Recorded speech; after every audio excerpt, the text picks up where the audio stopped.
So much. Thanks, Ryan. Thank you, Ryan. All right. Yeah. They might get you banned. Yeah. They're going to get you something. Yeah. Yeah. All right, let's get a break in. Talking ball continues. I think Digger would pay for it.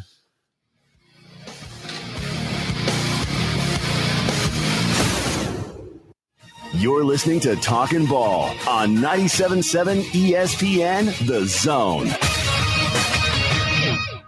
John Abraham here with Bobcat of Huntsville. Men, the season is upon us. This is what all the playbooks have prepared us for. But here, there's no need for a 3-4 defense because we're not talking about the football season. We're talking about the get-done season. Starting August 13th, Bobcat of Huntsville will have a full line of steel products for you to throw at those jobs you've been putting off until now. So put away those fantasy draft notes and pick up the tool you've been waiting for because it's time to get it done. Bobcat of Huntsville, run off of Highway 20 in Madison. Are you tired of chasing a roofing contractor to show up on time or even show up at all? I'm Sam Fleming with Fleming Roofing and Restoration. Our motto at Fleming Roofing is we show up. Our goal at Fleming Roofing is to provide the reliable customer service that you deserve, and we have the resources to meet all of your roofing needs: residential, commercial, industrial, replacement, or repairs. We are manufacturer certified for roof coatings, single-ply membranes, and asphalt shingles. Whenever you need a roofing professional you can count on, call Fleming Roofing and Restoration. We are committed to finding the solution that meets your needs. We don't have quotas or heavy-handed sales tactics. Fleming Roofing. We have expert experience. We show up. Free estimates. Residential, commercial, industrial, replacement, or repairs. Check us out at FlemingHSV.com. FlemingHSV.com. When you need a quick response, it's Fleming Roofing and Restoration. We show up. Tom Abraham here for my friend Mike Owen at Owen Home Appliance Center. You know it's hot outside, so cool down with an upright or chest freezer in stock at Owen Home Appliance Center. And don't let those beverages get hot. Get an under-counter ice machine with a built-in pump for just $12.99. Or how about a fridge out by the pool or in the garage for extra cold drinks? You can get a scratch and dent 18 cubic foot refrigerator for just $3.49 while supplies last. Go to owenappliance.com to learn more. That's owenappliance.com. I'm here with Stan McDonald of Jacob Title. Stan, I've heard that every real estate closing at Jacob Title is a very big deal. Why is that? Wes, I'm reminded of a very impactful statement that I heard from Coach Gene Stallings years ago when he talked about big games and little games. He said he didn't like that comparison. He says, because try losing one of those little games. And if you ever do, it ends up being the biggest game all year long. Well, it's the same thing with real estate closings. Every game, every closing is a very big deal at Jacob Title because when it's your closing and your contract on the line, it's a very big deal, and we understand that at Jacob Title. So it sounds like whether your client is a first-time residential buyer or a multi-million-dollar investor, they can expect your A game. That's exactly right. As a matter of fact, when you bring your real estate closing to us at Jacob Title, we understand it's all about trust and confidence. And when Stan McDonald tells you that a chicken dips snuff, you can look under his wing for the box. And like Beebs likes to say, there's no doubt about it. There's a lot of talk these days about who's the biggest. I'm attorney Gary Lackey. Bigger doesn't equal better. I'm attorney Jennifer Lackey. We know we're not the biggest. We don't want to be. I'm attorney Justin Lackey. We're big enough to handle your case and get you the help you need, but small enough to welcome you. Where you're never just a number, you're part of our family. The Lackey Law Firm, 1-800-4RIGHTS. No representation is made that the quality of the legal services to be performed is greater than the quality of legal services performed by other lawyers.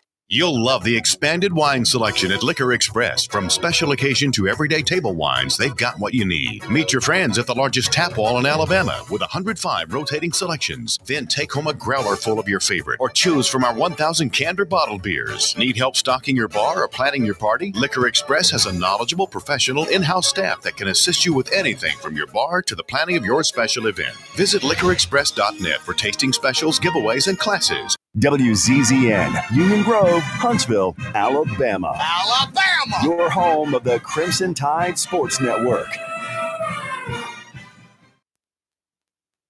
This is SportsCenter. Good morning. I'm Doug Brown. It's the first full weekend of the NFL preseason. Thursday night, the Ravens beat the Colts 24-16. Colts quarterback Anthony Richardson dislocated the little finger on his right hand. He's day-to-day. Ravens rookie corner Bilal Kone leaves with a torn ligament in his left knee. He'll miss the season. Texans safety Jimmy Ward was arrested Thursday night for the second time in 2 months. KPRC2 in Houston reports Ward tested positive for alcohol in violation of his bail from a felony assault charge. Ward is on the Texans' PUP list. Pirates ace Paul Skeens allowed 7 hits for the first time in his career, but still goes 6 scoreless in a 7-0 shutout over the Reds. Skeens started his career with a record 46 straight starts, allowing no more than 6 hits.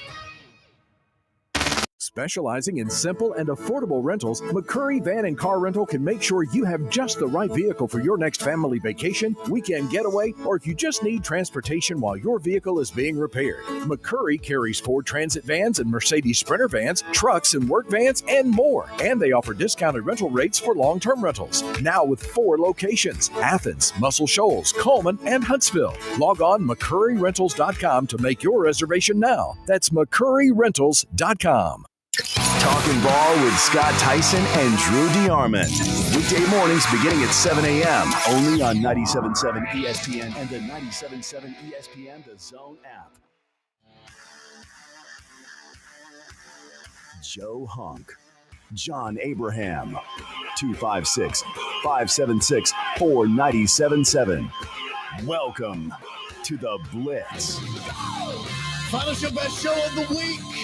As it is a Friday, we are live here inside the 97.7 ESPN The Zone studios. Joe Hunk, John Abraham, still on vacation, as he's going to be joining us and coming back on Monday. Filling in for him all week has been our man Brody over on the other side, as he's been absolutely killing it over there doing and running the board and doing everything else for us social media wise as we have been going. And John has been on vacation throughout the entire week. Myself, I have been joined by Steve Moulton, and today Steve would have had like double and triple duty. I believe is that would have been the way it would have been, because he's also filling in with Tom and myself today.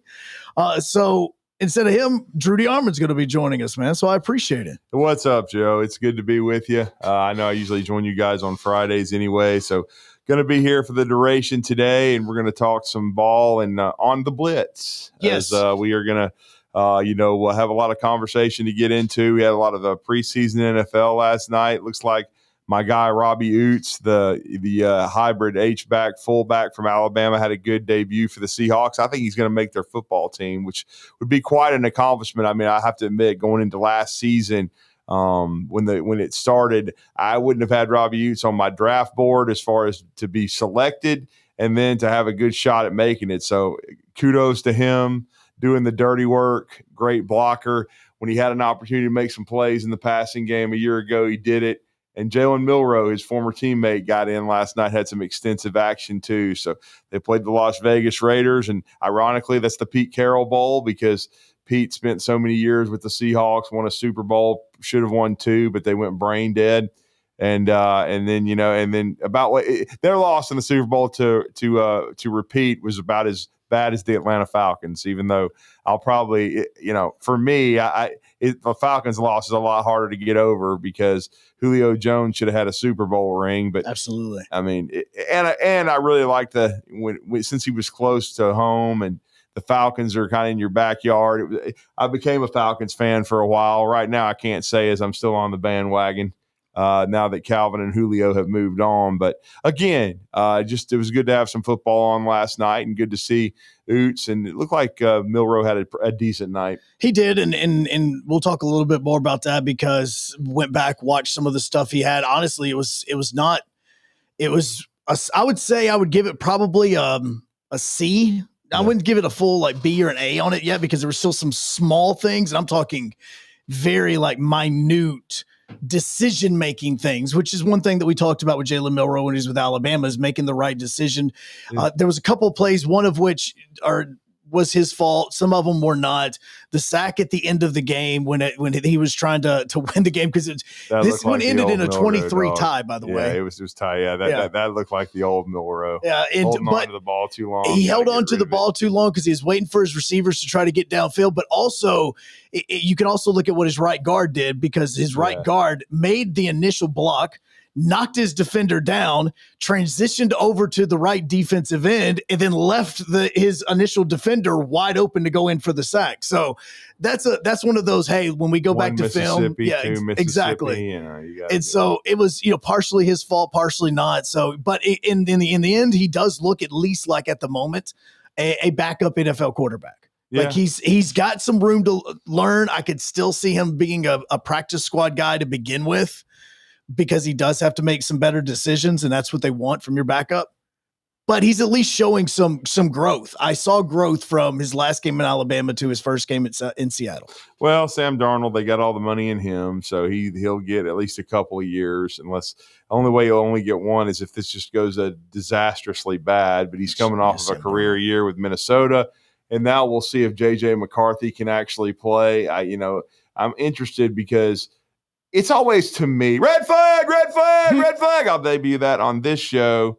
If Jim Harbaugh, and look, I know they were just trying to win the game, but if you go an entire half and don't throw the football in a Big Ten game, and you have a quote-unquote first-round pick at quarterback, to me, that's a little bit bizarre. Yes.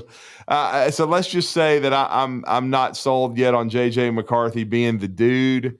And so I thought, Minnesota might even re-sign Darnold and give McCarthy some more time. But in today's NFL, that's just not what they do. They kind of just, if they invest money in you, and a lot of it, there is a rookie salary cap, but they want to see what they got. They're going to throw you out there and see how you react, because don't forget, last year, about 3 weeks into the season, Bryce Young got benched. Right. And I'm thinking, please trade him. Please get him out of hell.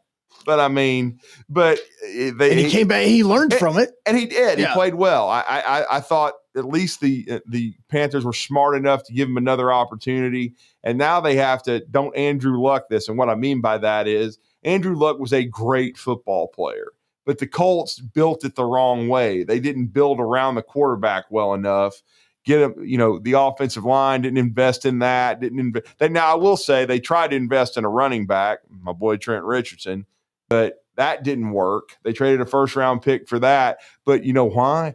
Part of the reason is the offensive line was atrocious. Oh, 1,000,000,000% atrocious. You have to have an offensive line. And so that's what you got to do. You got to invest. And so I'm going to be interested to see. And then we got it on the screen right here. Tonight, Shedeur Sanders, he's going to start the first preseason game. After all the consternation and everything, this is his opportunity to go out and play well. Right. So we'll see. And for a lot of people that see it's like, oh, Shedeur Sanders is getting the start. Of course, they're only doing this because, it's Shedeur Sanders. No, there's we're still in this infancy of a 3-game preseason. Yeah. So coaches are still trying to figure out what the best method is when it comes to getting your starting 22 some work, as well as still trying to figure out what your newest free agents, as well as your unsigned or undrafted free agents and your actual drafted players can do. And so a lot of teams are going to avoid playing the players that they know are going to be starters in some capacity. Oh, yeah. Like tonight, Falcons, for instance. Falcons and Lions are going to be playing. Penix and, Penix and Kirk Cousins, neither of those guys are going to be playing tonight, because both of those, at least that they're going to have some sort of role, at least going into Sundays when the season starts. What the Falcons are wanting to see is what the bottom of the roster is going to be. And that's the reason why somebody like Shedeur, you're trying to see, is he going to be a 2? Is he going to be a 3? Is he going to be a guy that eventually they have to consider cutting? Well, here's the thing with Kirk Cousins too. I was surprised that they didn't trade him during the offseason, but they also may be hedging their bets here and waiting for an injury to a team that needs a frontline starting quarterback. I think Anthony Richardson's hurt again.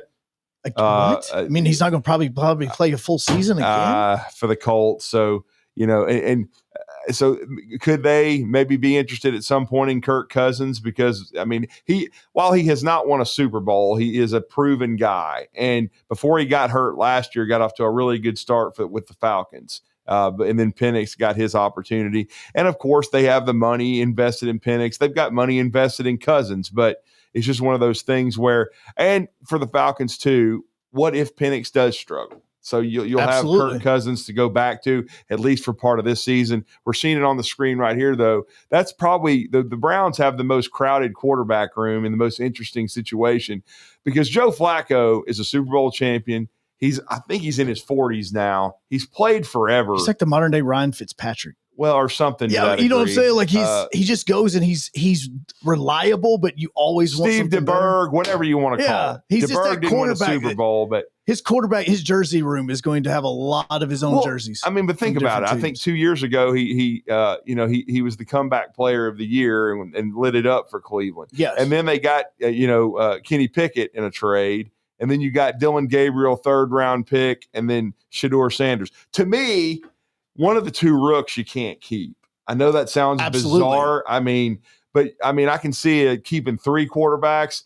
I don't see keeping a 4th on the taxi squad. So I'm just saying the topic right now is it make or break for Shedeur? If he goes out tonight and plays terrible, I mean, dude might end up on the waiver wire.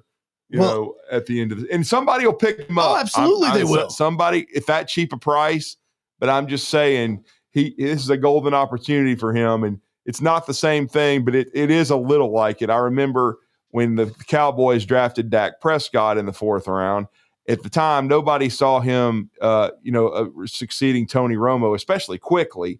But it became obvious in the preseason he was outplaying Tony, and they ended up making that move. And Romo retired and now makes bukus of millions of dollars as a broadcaster. So it's going to be really interesting to me to see this whole quarterback situation play itself out.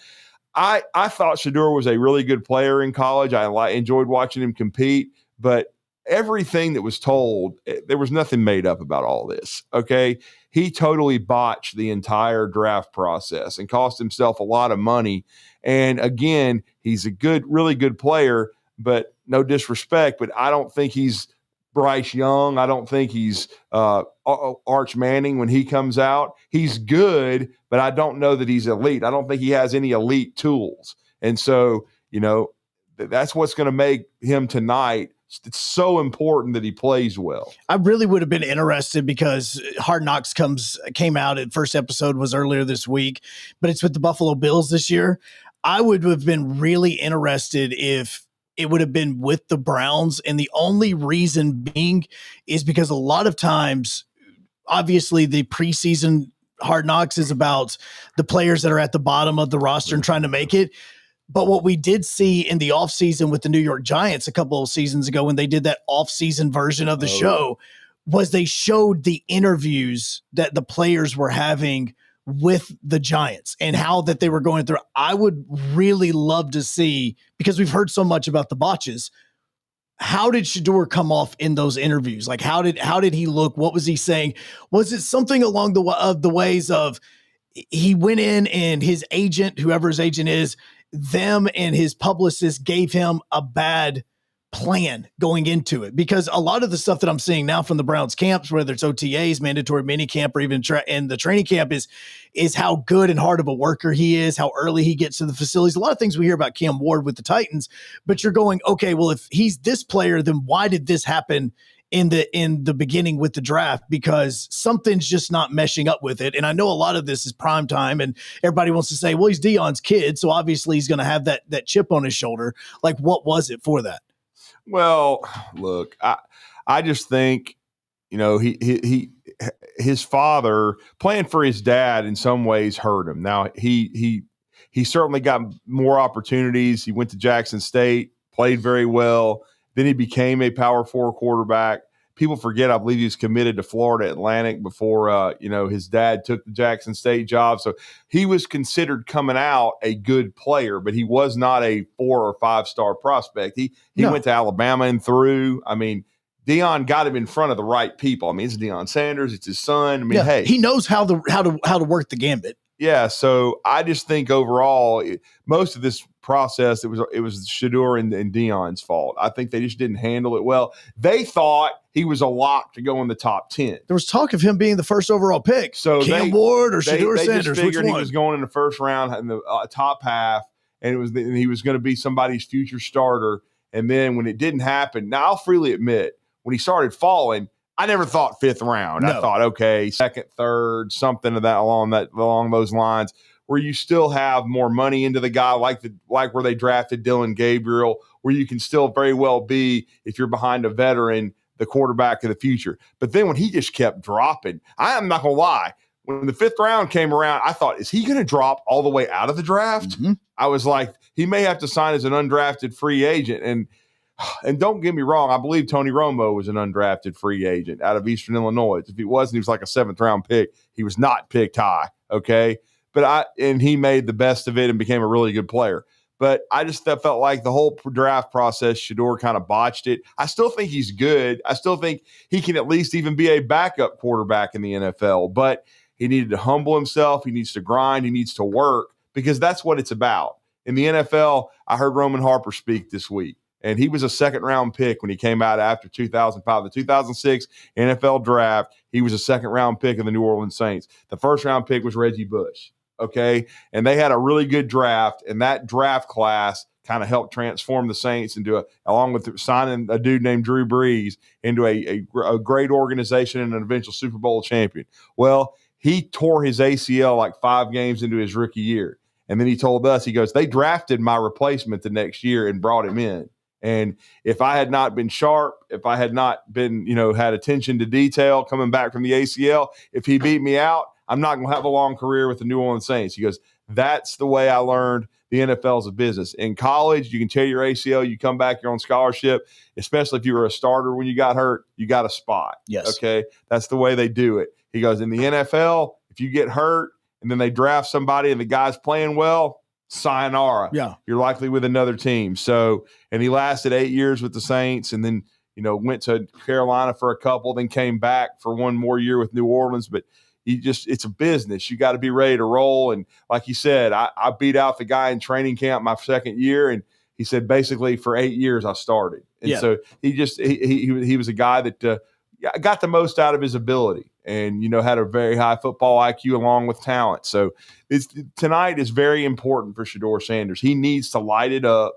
He needs to play well. Like we're talking about taking different approaches. The Bengals got Joe Burrow in last night, and he lit it up. Supposedly he's had the best training camp he's ever had.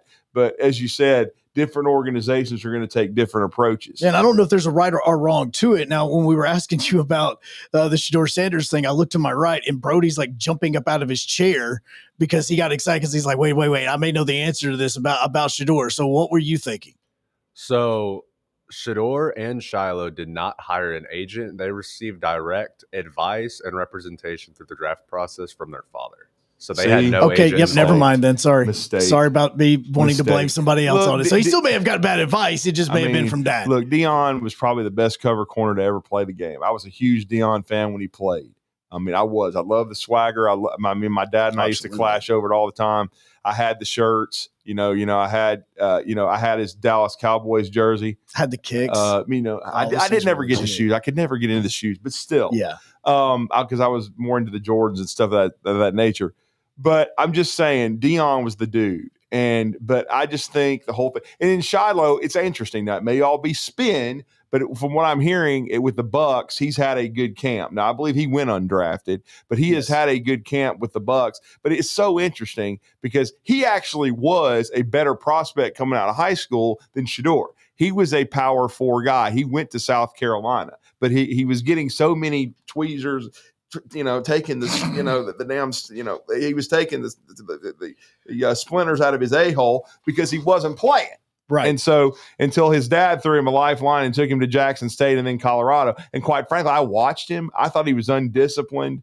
He got a lot of targeting penalties. I didn't think, he was a great player at Colorado. So I was not surprised he went undrafted. I thought it was interesting that his brother Shedeur kind of developed into a really good player, and Shiloh was okay, but wasn't as good, even though they played different positions. But Shiloh is taking advantage of his opportunity, supposedly, and he could make the team as an undrafted free agent. And you got to understand, too, when you're an undrafted free agent, and if you're balling, you're cheaper. Oh, absolutely. But you also better get in your playbook, and you better learn the name of the special teams coach and get in good with him and do whatever the hell he tells you to do.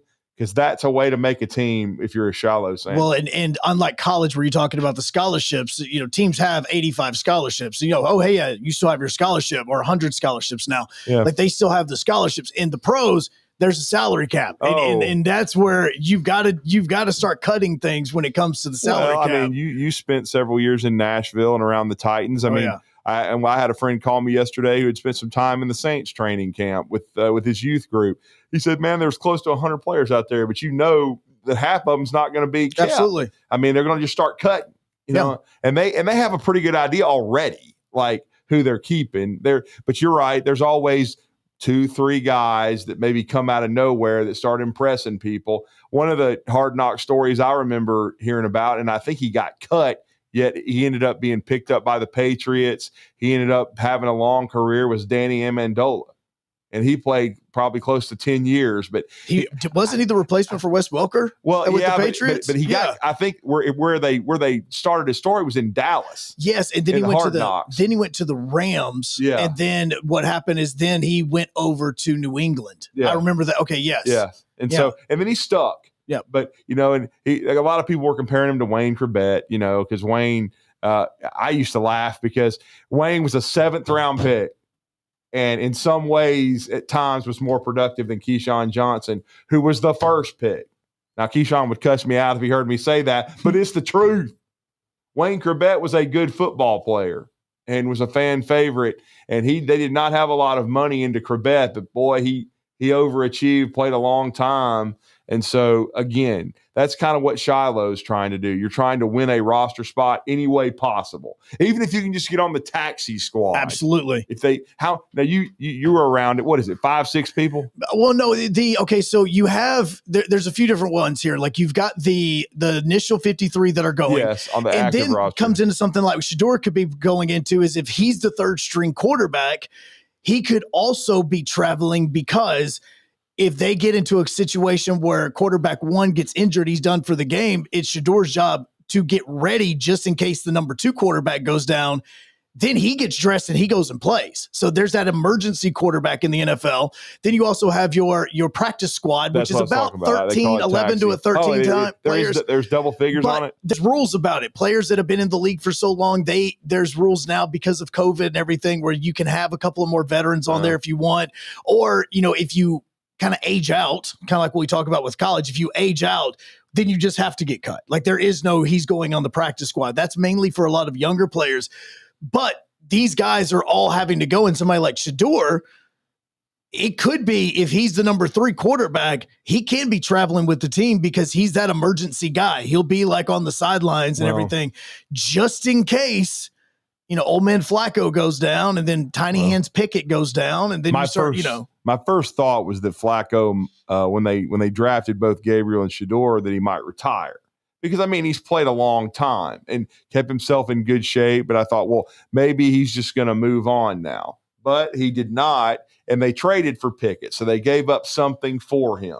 He was the backup for the Super Bowl champion Philadelphia Eagles. So to me, they want Pickett to at least be the backup. Right. So in effect, and they'll probably both play tonight, Shedeur and Dylan Gabriel are in competition for the 3rd spot and potentially a spot on the 53. Well, and you can also spin this around as well. As like, say, for instance, something does happen to Flacco. Unfortunately, again, Father Time. He gets this way, going back to the game that we have tonight on 97.7, is that if the Falcons are now in this situation where they do have Michael Penix, and they may feel that he's my starter, but we're still holding on to Cousins, who is a starting quarterback. So if there's a reason a Colts, a Browns, or something like that gets into an emergency situation, they may actually have all the cards in their hand, being the Falcons, and they go, okay, cool. Well, if you want Kirk, we need a number 1, we need a 2, and then you start getting these draft picks back. And we want a Dylan Gabriel. And next thing you know, you've got your backup quarterback for Penix. Well, with Penix, I think you'd rather have a Kenny Pickett or a kind of a veteran. Now, absolutely. I mean, could Pickett be moved if both the rookies played well? Possibly. But then you're going with a lot of inexperience at quarterback behind your veteran. But I will say this. One of the teams brought up with Cousins was Cleveland, but that was before the draft, before they draft two guys, and probably before they traded for Kenny Pickett. That's why a lot of people thought, well, okay, a landing spot for Cousins would be trading him to Cleveland for draft picks or whatever, and then he becomes the Browns starting quarterback. But obviously there was some disconnect there. Decided not to go that route. So, but I do think that Cousins' value could skyrocket if someone gets hurt, like an Anthony Richardson. But, I mean, we'll see. Well, absolutely will. And phone lines are open to you at 256-576-4977 as we keep going on this Friday. We focus on probably what's been coming up this weekend. We talked about the Falcons and the Lions playing tonight. Tomorrow night, you've got Titans and Bucks. That's happening on ESPN Winchester. Let's look back to what happened during Feinbaum's show yesterday, because right out the gate, when Paul brought on Vanderbilt quarterback Diego Pavia, he had some things to say. We'll find out if you agree when we come back on 97.7 ESPN The Zone, WZZN TV, ESPN Winchester, and the Blitz.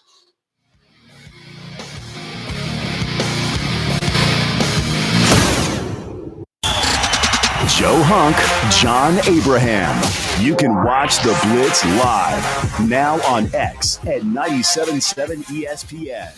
16 teams. Yes, the Rebels recover it. It's a touchdown, Alabama. One goal. My goal is a national championship, to win the SEC championship and win the national championship. This is the battle for Atlanta. Touchdown, touchdown. Dogs are SEC champions. Now through August 21st. Join us each day as we preview the 2025 SEC football season. Only on your home for SEC football. Check out the battle for Atlanta each Saturday morning here on 97.7 ESPN The Zone. There's a lot of talk these days about who's the biggest. I'm attorney Gary Lackey. Bigger doesn't equal better.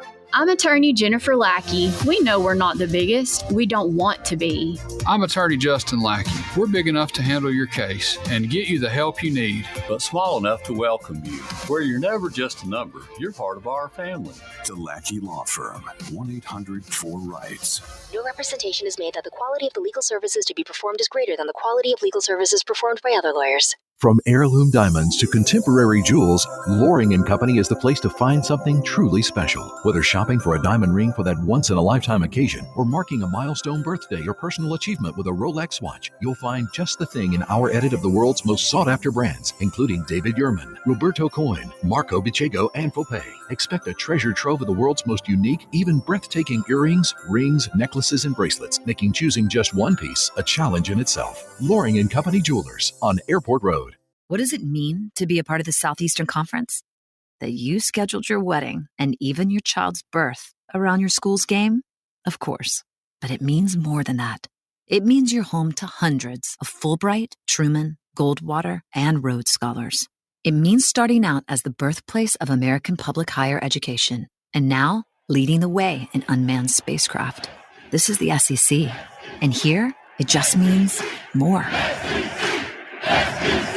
What does it mean to be a part of the Southeastern Conference? That there's an honest-to-goodness chandelier in your tailgate tent? Perhaps, but it means more than that. It means pioneering medical solutions to predict new flu viruses. It means leading globally diverse teams to eliminate starvation in developing countries. And it means being home to one of the nation's top cybersecurity programs. This is the SEC. And here, it just means more. McCurry Motors is your car and van rental headquarters. You can rent the vehicle you need today. Family in town, sporting event, church function, no matter what your need, McCurry Motors has you covered with a wide selection of cars and vans available for rent. They have 12-passenger Mercedes Sprinter vans, 12-passenger Ford Transit vans, 15-passenger Ford Transit vans, and 15-passenger Chevrolet Express vans. They have 2 locations, Highway 72 in Athens or Max Luther Drive in Huntsville. Your Fox 54 weather, brought to you by Tellini's Italiano. I'm Fox 54 meteorologist Emily Owen. Mostly sunshine and warm temperatures expected for this Friday afternoon across the Tennessee Valley. Isolated showers will also be a possibility in the afternoon. We'll see highs reach the upper 80s. Heading into Friday night, temperatures fall into the low 70s and will sit under a mostly clear sky. Your Fox 54 weather, only on 97.7 ESPN The Zone. The Blitz with Joe Hunk and John Abraham. Weekday morning starting at 9 a.m. on 97.7 ESPN The Zone.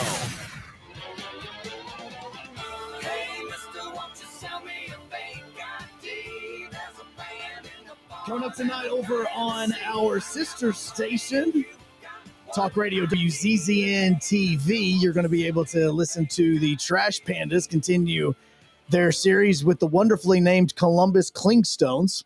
Oh yeah, that's the Braves squad, right? Yeah, when the Mississippi Braves moved from Pearl. Columbus. Yeah, they moved to Columbus, Georgia, which Clingstones, which is a short drive, especially for Auburn fans.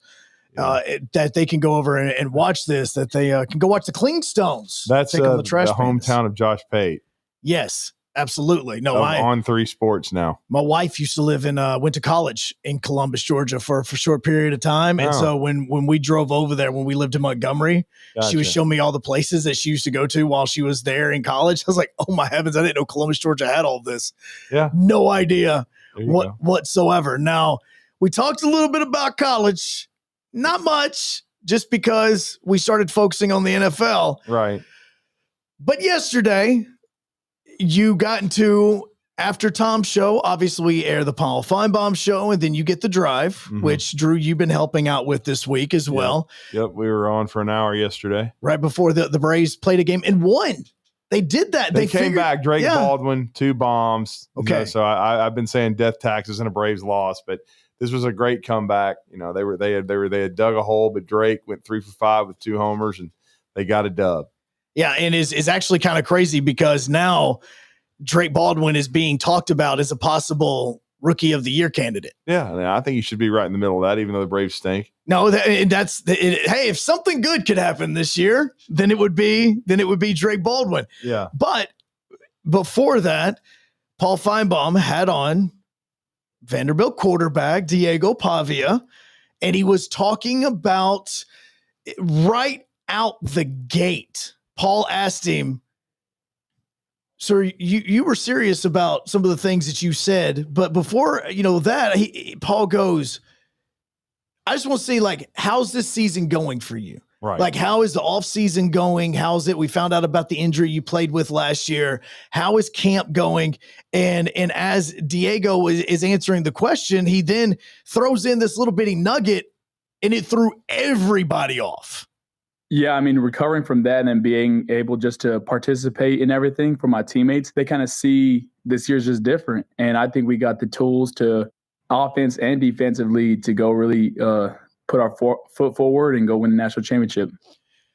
So when he said that last part at the end, I think everybody that was listening goes, I'm sorry, say that one more time. Wait, did I just hear that correctly? Yeah, I mean, recovering from that and then being able just to participate in everything for my teammates, they kind of see this year's just different. And I think we got the tools to offense and defensively to go really put our foot forward and go win the national championship.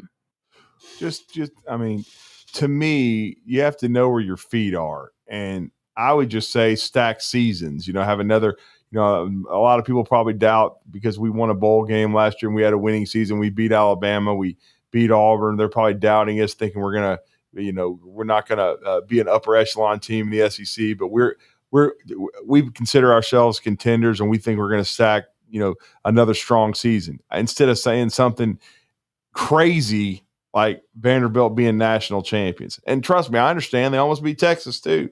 But look, man, I'll just quote the great Antonio Langham, who's the greatest corner, in my opinion, still to ever play at Alabama.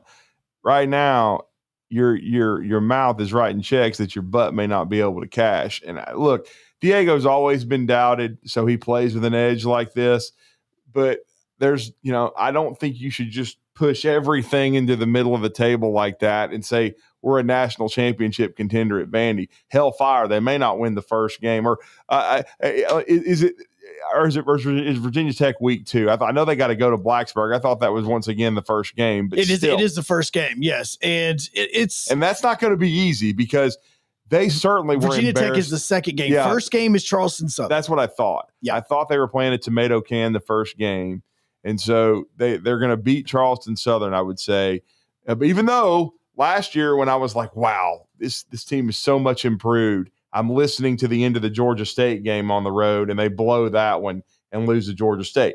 But I think they beat Charleston Southern in Nashville. But then, trust me, Virginia Tech, I know they're playing in the Bush Leagues, a.k.a. the ACC, but they were embarrassed. I mean, they were supposed to win that game last year. They lost it. So Vanderbilt will be going to Blacksburg, and that's going to be a tough place to play. Let's just be honest. If Vanderbilt gets through just their road schedule, 500, then that is a massive accomplishment for Vanderbilt. And again, I like Diego Pavia, and I think Vanderbilt can be a sneaky.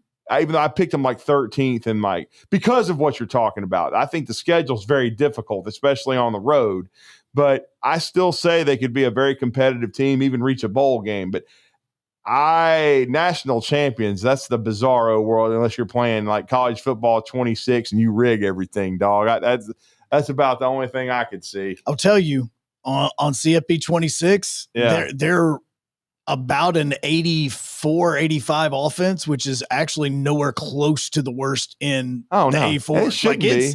It's one you can play with. Yeah. I mean, it really is. Like, if you can video game, you can play with that and you can win on the road for Vanderbilt this year. And they can't go 500 because they have 5 road games. But if they get 2 wins in these road games, it's going to be impressive. At VTech, at South Carolina, at Alabama, at Texas, at Tennessee. They're going to lose them all. That's what I'm saying. Like, if you go 2-3 in that run, I'm going to say they're going to lose them all. I think they're going to lose all 5. So that's just me. And then that would say if you won all your home games, you would be 7-5. 7-5, which gets you to a bowl game, which for Vanderbilt is an amazing job. Well, but it's still not winning a national championship. And you said Charleston Southern. Who are the other 6 home games? Charleston Southern, Georgia State, Utah State, LSU, Missouri, Auburn, Kentucky. You get okay, I could see you beating Charleston Southern. I could see you beating Georgia State. I could see you probably beating Utah State as well. But then you get LSU and Missouri. I still say that, I'm high on Missouri. Yeah. And then you get Kentucky. So, I mean. And Tennessee. Tennessee's on the road. Tennessee's on the road. You go to Knoxville this year. Yeah. Well, like I said, the home schedule, it's manageable. It's going to be tough to beat LSU because I think of the talent that they have on their roster, but it's not impossible. No. Because they beat Alabama there last year. They did nearly beat Texas.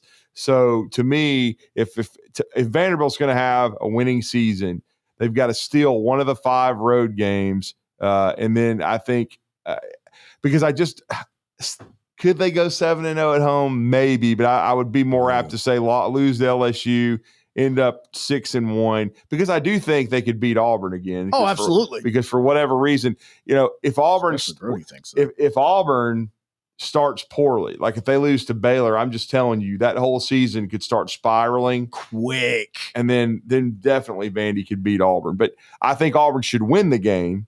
But I'm just saying, we'll see. All right, well, let's go to the phone lines, 256-576-4977. AC, let's start with you today, man. How's it going, bro? What's up, man? Hey. Yes. What's going on? What's up, bro? Good. Oh, sorry, you didn't say my name. I apologize. Yes. Thank you so much for taking my call. How you guys feeling? Absolutely, man. How about you, man? Blessed to be alive. Blessed to be alive. Well, you guys were talking about Vanderbilt, and I just checked their schedule.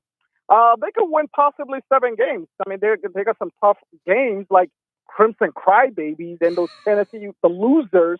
And, of course, he got a bunch of LSU and other fake Tiger, of course, like Clemson Tigers.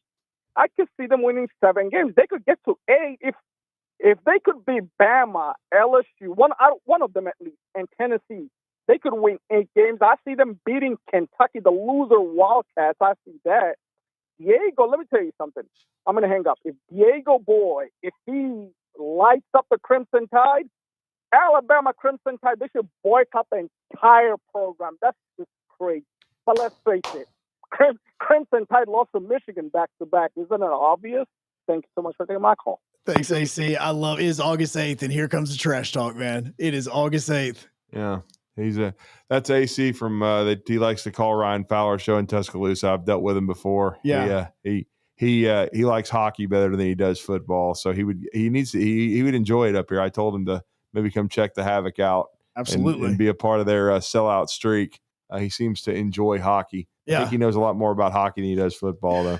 256-576-4977. We got more callers online. We're going to get to you. We come back, wrap up this first hour of the Blitz on this Friday.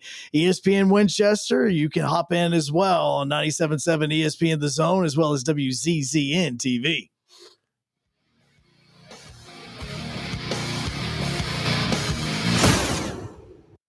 This is The Blitz with Joe Hunk and John Abraham. 256-576-4977. Eagle Masonry and Installation. It's right there in the name. Eagle is your one-stop shop for block, stone, or brickwork, monument signs, and outdoor kitchens and fireplaces. Eagle also offers the finest craftsmanship and insulation, including fiberglass or spray foam insulation, and of course, insulation removal. Philip Love and his team have years of experience, bringing the region the best in masonry and insulation services. For more information and a quote, visit insulatewitheagle.com or call 256-755-1556. Eagle saves you time. Eagle saves you money. Your customers deserve the best, and so do you. You invest in your customers with your heart, soul, and skill. Well, it's time to invest in yourself with the next generation Cat 255 compact track loader from Thompson Tractor. After all, those who give their best deserve the best, and this machine has it all.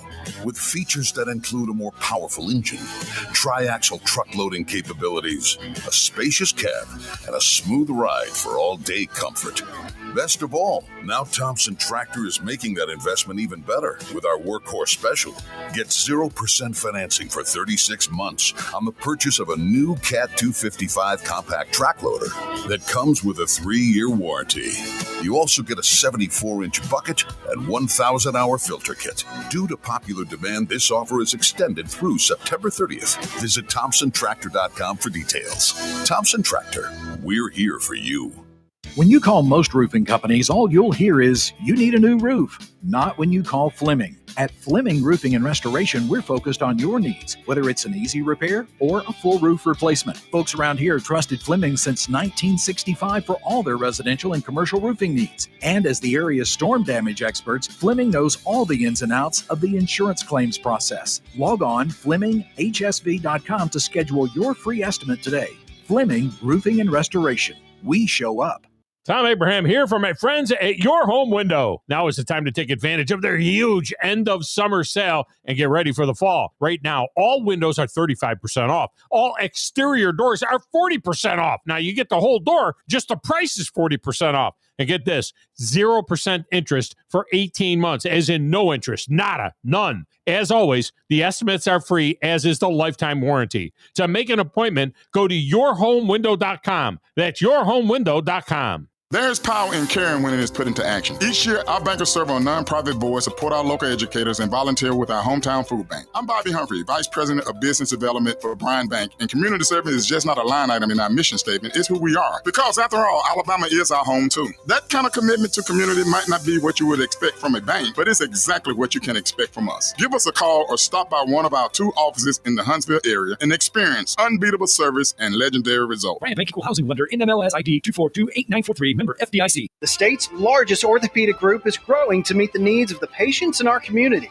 The Orthopedic Center has long been the most trusted name in orthopedics in North Alabama. So as our area continues on the fast track, so does the need for premier orthopedic care anywhere and anytime you need it. TOC is proud to announce the opening of our new locations in Albertville and Hampton Cove, along with the grand opening of our newest office in Decatur. These clinics will offer the same high-quality orthopedic care you have come to associate with TOC, with the convenience of being closer to home. As a patient, your time is your most precious asset, and we recognize that at TOC. That's why we are also proud to announce the opening of our urgent ortho clinics. to handle those bumps and bruises that need prompt attention. These clinics are available to care for acute orthopedic injuries with no appointment necessary. With 38 physicians, 20 centers of excellence, and now more than a dozen locations to serve you, TOC will continue to be the name you turn to for the best orthopedic care at the right time. Visit our website at visittoc.com for more information.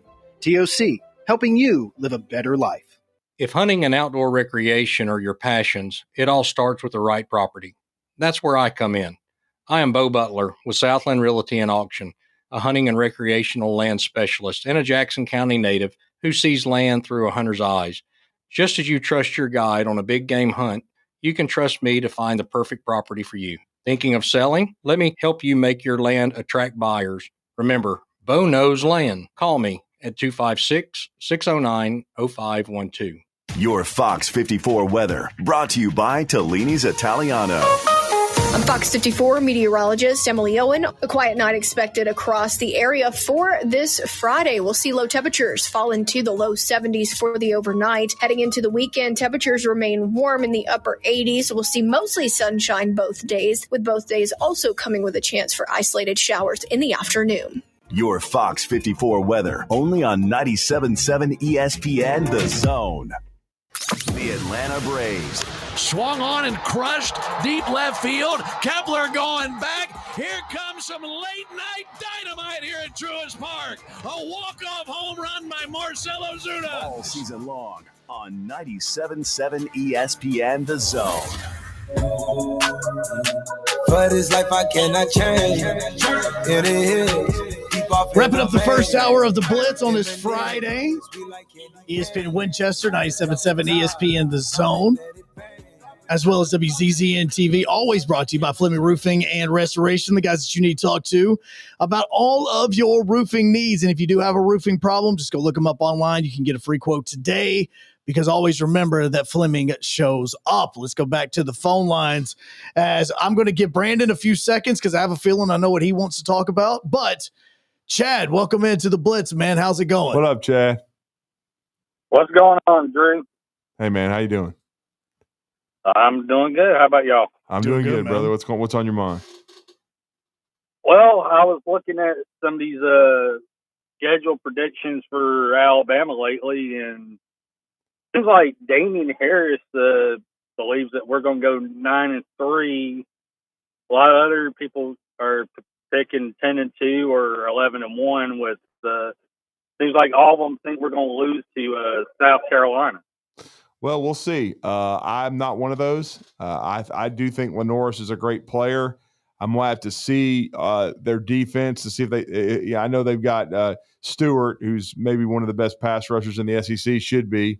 But they've had to fill a lot of holes. I mean, they one of their D tackles may be Monkel Goodwine. He never really got on the field much at Alabama. We'll see how far he's come. But and I know they were portal heavy kind of with some of the replacements on D, including another guy, Sean Murphy, who was buried on the depth chart at Alabama at inside backer. Now, doesn't mean they're not going to be good, but I got to see it first. And so, and then even Rocket Sanders is gone at tailback. They got the Faison situation. They hadn't got him cleared yet. We'll see if Nicholas Harbor can become a true football player. He's certainly got the measurables, and he's a freakazoid, and he made an unbelievable catch against Alabama last year to give them a chance to win that football game in Tuscaloosa. But I still like Alabama there.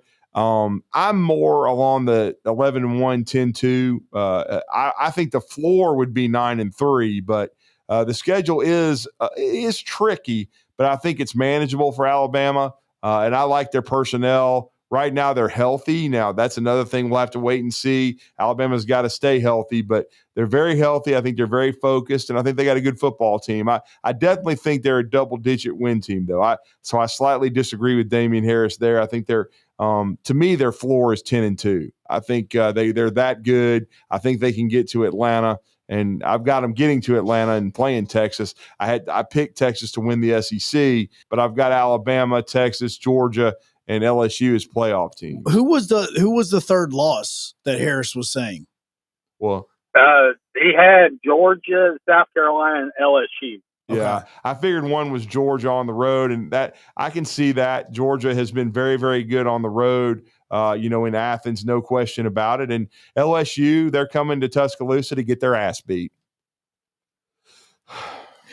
Now, I do have a question for you, Drew. I read on the coach's hot seat thing that Trent Dilfer is on the hot seat, the coach of UAB.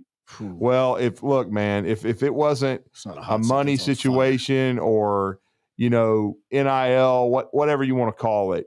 And I like Trent. We've had him on talking ball before. I liked him as an analyst, what he did with the Elite 11. He did a great job at Lipscomb Academy on the high school side. But last year for UAB was an unmitigated disaster. I honestly wasn't sure he would survive. I think he was very fortunate to. The fan base there it's always been tricky, but it started to erode quickly because UAB wasn't even competitive a lot of times. No, nowhere close. And so, the crowds were like Birmingham Stallions games.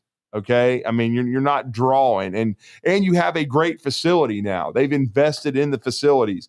I'm going to be fascinated to see if they can get better this year. Because, I know some people who have been around their practices in that program a little bit, talked about the lack of physicality. It was kind of like it reminded everybody of an NFL, kind of approach. And again, maybe he just needed to get more of his guys. But last year was bad, and I don't doubt that he's on the hot seat because, again, UAB, Bill Clark proved it. You can win there. You can win bowl games. You can win conferences. You can draw 25, 30,000 people. Look, if it wasn't for Clark, this team doesn't even ever move up into the American. They don't even get the stadium. No, they don't get the stadium. They don't move up into the they don't even come back. Right. Like they don't come back. They don't have the stadium. They have nothing whatsoever for that. And you can win at UAB. Yeah, you can. It's just Trent's got to get it turned around. I hope he does. But it really, really looked bad last year. We're going to have to see. I am. Go ahead. I'm saying one thing. I am kind of surprised he's not on that hierarchy of the hot seat list is Mark Stoops at Kentucky. Well, he's an institution there in a way. It's 13th year. He's done much more good than bad. Now, if they have another clunker. Last year was 4-8, yet don't forget they won at Ole Miss.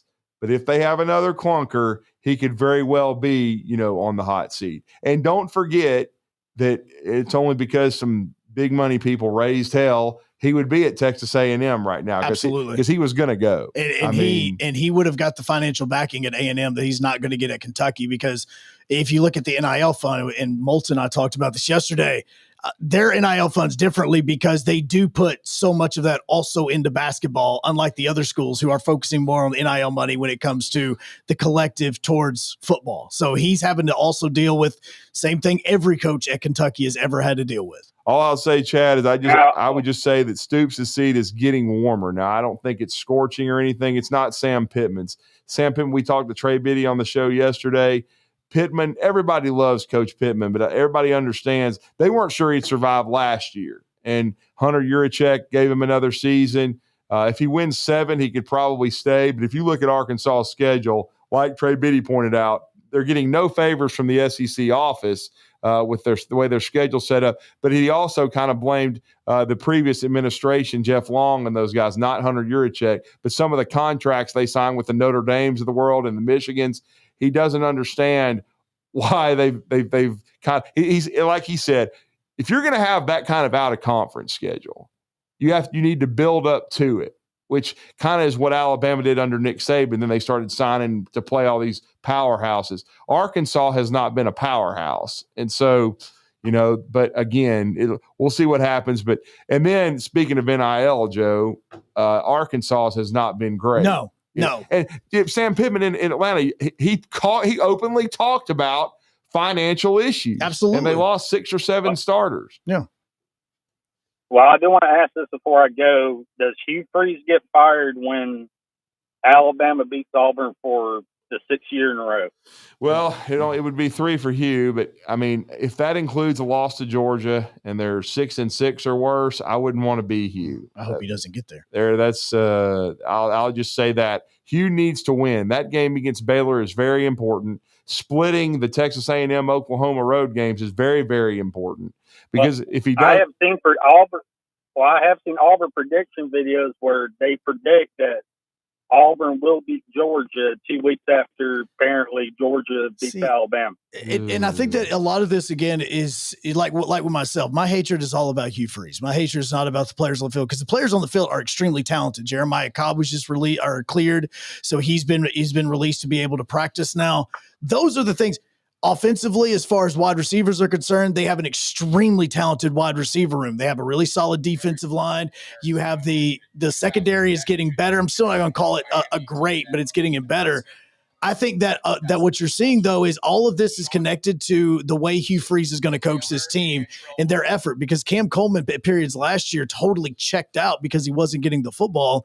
And, if that happens again this year, then you're going to start seeing more people focus on Eric Singleton Jr., and then Cam Coleman drops. And that's going to be part of the reason why that game against Baylor is so incredibly huge, because you have to go to Oklahoma, which I am going to tell you is going to be an Auburn loss. That Oklahoma has that game circled.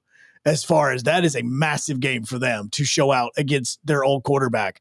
They're going to have that. The Georgia game is obviously always big. That's coming off of a bye week. And I still think Texas A&M is going to be good. If that defense improves, they're a college football playoff contender. So this is not an easy schedule for Auburn at all. All right, thanks. Yeah, thanks, Chad. I would agree. I think it's a tough schedule. It's manageable. I still think for him to feel good about being back for year 4, he needs to win 8. I thought they would win 8 last year. They blew it. And so the only thing that's been red flag for me in camp has been what he said about Jackson Arnold and some of the decision-making and stuff. And I'm not blaming Jackson Arnold. I'm blaming coaching. Oh, absolutely. And also, we don't forget that an hour ago, Malcolm Simmons' court appearance started down in Lee County as well. So maybe by the end of the show, we may know what the result of that is. Maybe during Tom's show we will. If they get the result, you won't know anything because he's going for youthful offender status. Yeah, so there's a few quirks in this. But, Brandon, we'll get to you when we come back on the next side. ESPN Winchester, hop in on WZZN TV so you can continue watching the Blitz. Joe Hunk, John Abraham, 256-576-4977. This is the Blitz on 97.7 ESPN The Zone.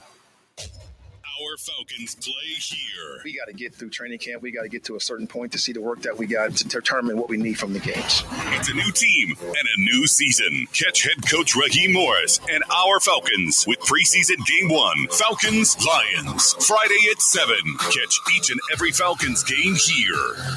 That is 7 o'clock Eastern, 6 o'clock Central. Catch Falcon football all season long right here on 97.7 ESPN The Zone. Tom Luganville here for my friends at Woody Anderson Ford. Bobby White and his team take great pride in their service department, and you can see it the moment you walk into those beautiful new service lanes. And just like a championship team, they all work together to make sure your experience is second to none, whether you drive a Ford or not. Also, check out the gold-certified pre-owned inventory at Woody Anderson Ford for great deals every day. Stop by and see them at Jordan and Sparkman or at Woody Anderson of Madison on Hughes Road, or visit WoodyAndersonFord.com. No representation is made that the quality of legal services to be performed is greater than the quality of legal services performed by other lawyers. A wise man once said, if you take care of old folks and children, everything in the middle will take care of itself. Hi, I'm Danny Aldridge, lawyer in Alabama and Tennessee. In the next 20 years, the number of those folks over 65 years of age will more than double. In our golden years, the most important goal is to be treated with dignity and have control over doing what makes you grateful with those you love. At the Aldridge Law Firm and the Legal Town Center, we're dedicated to help you with these goals, and we'll be there when life throws you those inevitable curveballs. Let us assist you with your legal needs, whatever they may be or become. You may reach us by phone at 256-534-3188 or online with Dan at danaldridgelaw.com. Just remember, we're here to help. Whether it's personal injury, wrongful death, fraud and cheat, or estate planning made complete, we're here to help. Tom Abraham here for my friend Mike Owen at Owen Home Appliance Center. You know it's hot outside, so cool down with an upright or chest freezer in stock at Owen Home Appliance Center. And don't let those beverages get hot. Get an under-counter ice machine with a built-in pump for just $12.99. Or how about a fridge out by the pool or in the garage for extra cold drinks? You can get a scratch and dent 18 cubic foot refrigerator for just $3.49 while supplies last. Go to owenappliance.com to learn more. That's owenappliance.com. Eagle Masonry and Installation. It's right there in the name. Eagle is your one-stop shop for block, stone, or brickwork, monument signs, and outdoor kitchens and fireplaces. Eagle also offers the finest craftsmanship and insulation, including fiberglass or spray foam insulation, and of course, insulation removal. Philip Love and his team have years of experience, bringing the region the best in masonry and insulation services. For more information and a quote, visit insulatewitheagle.com or call 256-755-1556. Eagle saves you time. Eagle saves you money. What does it mean to be a part of the Southeastern Conference? That you paint your body, your car, and your dog your school colors? Maybe. But it means more than that. It means your alumni network includes the state, the country, and beyond.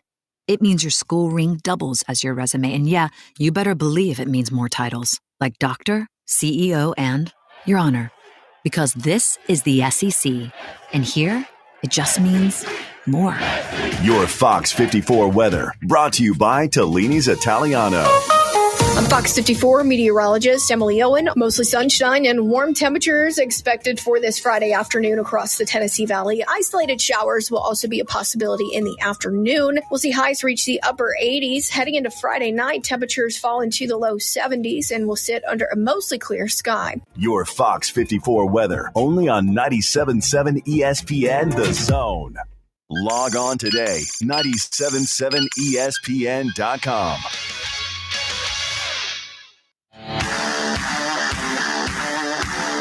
Joe Hunk, John Abraham, 256-576-4977. Welcome to the Blitz. Second hour, final hour, best hour.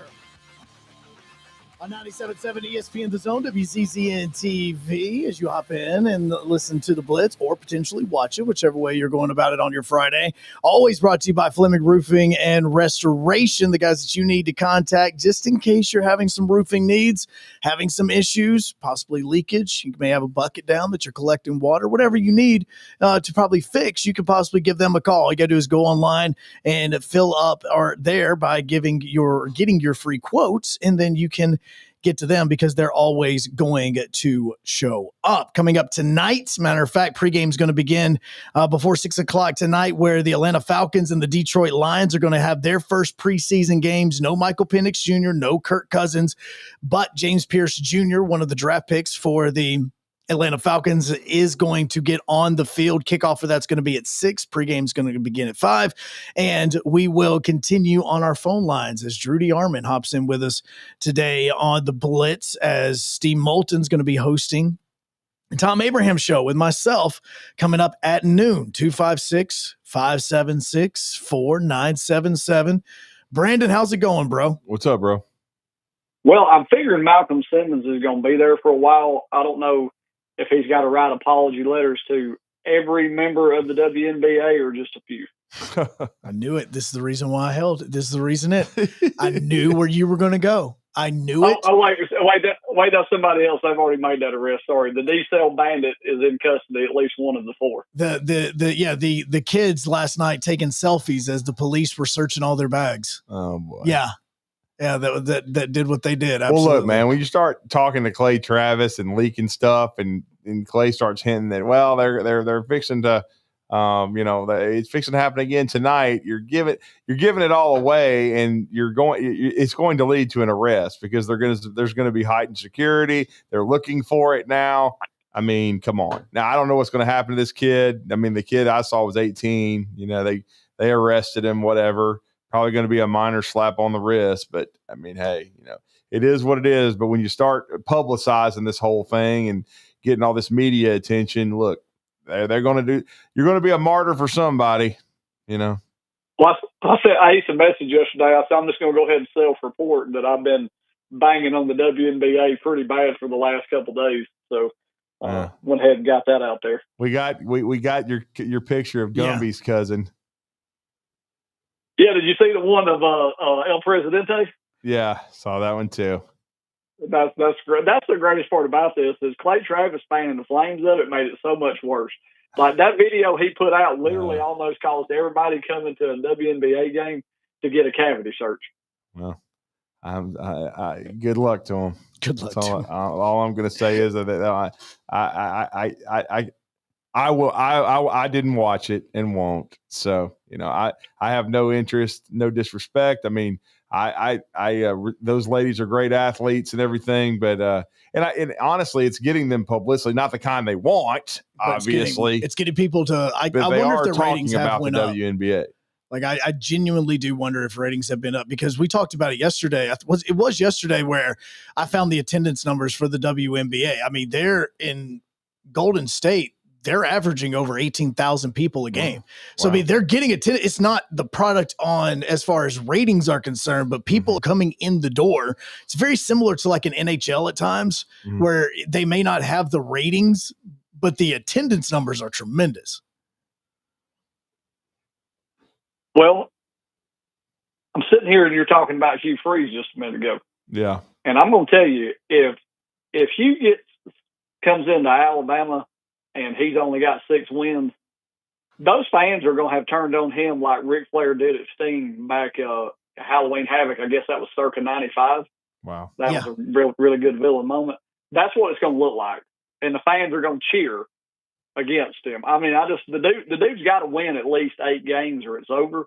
And speaking of that, while Joe's calling a game on Friday night at 7:00, Auburn is going to be playing. Have you figured out how you're going to watch the game and call the game at the same time? So here's what I'm going to have to do is we'll all be calling games. We'll all be doing it because look, here's what's crazy. Today is August 8th. Yeah. We've only got 2 more Fridays. The next Friday is the last free Friday that we have for the next 3 months because that high school football starts August 22nd. Well, and there's even next week. They're jamboree games. There's some jamboree games as well. I don't know if Sparkman has one, but I know Huntsville High has a jamboree game. So does Westminster. No, Sparkman is going. They're starting week 0 and they're going 10 straight games. Okay, I got you. So, yeah, they're not doing a jamboree. Yeah, I don't believe we're broadcasting the jamboree, but I was just going to go over there and watch Huntsville High, considering looks like I'll be doing about 6 of their games, so I need to watch them play and get an idea. I will tell you that I am going to, because that game is supposed to be, I believe, when Sparkman is going to be down in Tuscaloosa playing Hillcrest, Tuscaloosa. Yeah, Hillcrest, Tuscaloosa. I am going to have to. It's going to be extremely hard, to be honest, to not keep up with the game. Like I can't mute my phone because we all talk about conversations. I cannot not have X and social media pulled up because that's how we get score updates of other games going on around. So I'm going to see what's happening. Brandon, to be honest with you, I have no idea at how I'm going to do that, but I'm going to have to figure out the best way that I can just focus on Sparkman and not be having my iPad or a camera or something like that on. My biggest hope is that where they're putting us at Hillcrest, Tuscaloosa, it doesn't allow for me to be able to use that, and that I'll have to be like so focused on Sparkman and I won't have the other stuff to be able to give me the option to even look that stuff up. So you won't be like the czar during the middle of a Yankees call, but like, oh God, not again. First down. No, trust, and that happened, and I wanted to like bang my head on the table because I'm like, dude, you're calling a football game. Focus on the football game. But it's hard. It really is, because there have been times when I've been doing a game, no matter if it was for Sparkman or UAH, where, I mean, I was doing UAH soccer last year. It was probably one of my first games I've ever even done soccer, and that was during the Auburn Cal game. And I'm just, during halftime, we've got 20 minutes, and I'm like screaming at my phone on top of the press box that they have set up for us over at Charger Park. And I'm just getting so angry at it. And then I'm having to focus in on soccer, and I had to like put the game away because it was making me so mad. Well, the fever has spread. My children, along with my buddy, have been planning wanting to go to Japan. And I told them, I am not going to that Tennessee bar. I will go over there, but I'm not going. Let's go. And, no, can't go right now. Like you can't go like this time of year. Like really? Is it seasonal? No, the only reason you can't go this time of year, like for me, again, with me being a Hanshin Tigers fan, right now the Koshien is going on at Koshien Stadium, which this is the big tournament. And when I say the big tournament, right now in Japan, the Koshien, I don't know the number of people that it holds, but this is where their big high school baseball tournament happens there. And it is sold out every single game for like 2 weeks. Wow. And so the Tigers are having to play in the Osaka Dome right now as their home game. So if I'm going, man, I got to go to the Koshien. So I'm all on board for all of us going to Japan. Let's ride. Well, I've never heard of this place. Some place called WestJet.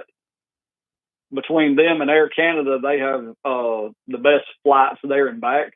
My son wants to go skiing there, so does my daughter, and they said they want to see a up-in-person sumo wrestling. So this is kind of spread. I told them they wouldn't want to see what I would do if I went to the Tennessee bar. It would not be good. It would be worse than what's going on in the WNBA now. So we can't take you in there. We'll take you to a different bar while I go to that bar. Yeah, let's do that. But it's no sumo wrestling. It only happens like 2 or 3 times, like the big ones. Matter of fact, I don't know if you remember Kyle Berger that used to work for Way 31. I thought he's in Tampa now. Or something? He's in Tampa now, and part of it this summer he went to Japan, and I was extremely jealous of it. He went to a sumo wrestling match. Oh wow! And he was talking about how amazing these are. And just how intense a sumo wrestling match is during the one particular tournament that happens every year. Well, wait a minute. Steve Moulton said I could go in the Tennessee bar if I wore a Derek Dooley jersey when I went inside. Well, you have to wear orange pants, bro. Yeah.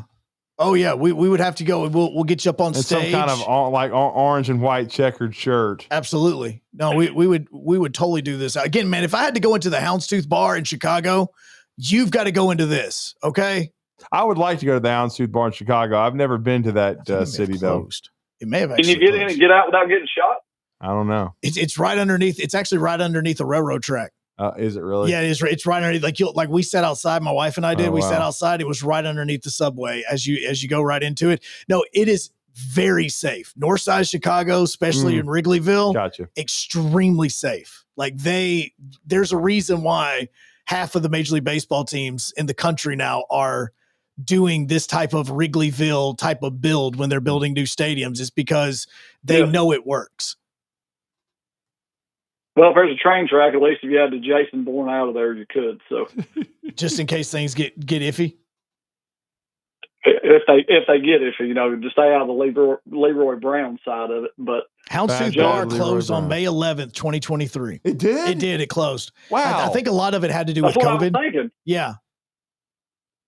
Yeah. There's a new bar there that's called Dad's Place, and it bought the lease. And so Houndstooth Saloon is no longer there in Chicago anymore at North Clark Street. Well, and then I just saw this headline via The Athletic, and look, I didn't think this would get anywhere. I know they're going way overboard with some of these lawsuits with NIL, but the 83 NC State team, as we know, that won the national championship for Coach Valvano, their lawsuit wanting back pay for NIL was thrown out. So there you go. They were suing, trying to get NIL benefits, which, open a bar in Anniston, in Jacksonville State area and call it Kennesaw Place. Kennesaw Place? Or Kennesaw State. Or Kennesaw State, okay. I don't know that. I don't know if those folks would. Yeah, I don't think they'd visit that. I think that would kind of go down pretty quickly. I think that would fail. Yeah, hey, you might call it the Panther Lair or something after Spring Garden.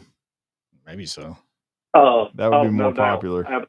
Absolutely, no doubt. Oh, speaking of January 4th, first women's game. I got to get back from Christmas and be there. That's H&M's first home game. Sunday, January the 4th. Oh, as far as SEC play? As far as SEC play goes, and I will be there. I will not be throwing objects on the court, but I will be there. Yeah, let's not do that. Yeah, let's not be throwing objects. We appreciate on the floor. that. Yeah, yeah. We appreciate you not doing that, man. Thank you. Appreciate you, man. This will never die. It's the greatest thing I've ever seen in sports. Real time.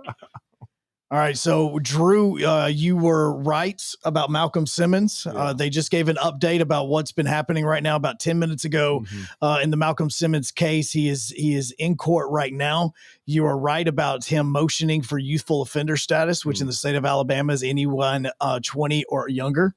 So that is it. There was a short recess as well. So they're going over everything right now, which would mean that every record involved in the case would be closed off to the public.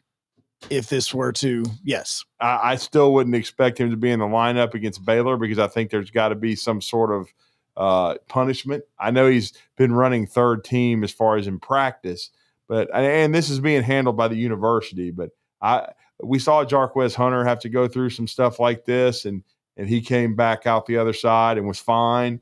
And Malcolm Simmons, we'll see what happens with him. But I do think there should be some sort of penalty, and we'll see what it is. Right now, the judge is saying that they may not have a decision on the youthful offender status by the end of the session today, but if he is denied, then standard prosecution will resume. Yeah, and he'd be like an adult. Absolutely, and then that's where more things kind of come into play with this. Phone lines hairier then, man. 100% hairier. Phone lines are open to you at 256-576-4977 because I know that Drew loves her so incredibly much. Heather Dinich was on with Get Up, and I'm just going to have him listening to this when I wake him up when we come back on the Blitz, 97.7 ESPN The Zone and WZZN TV.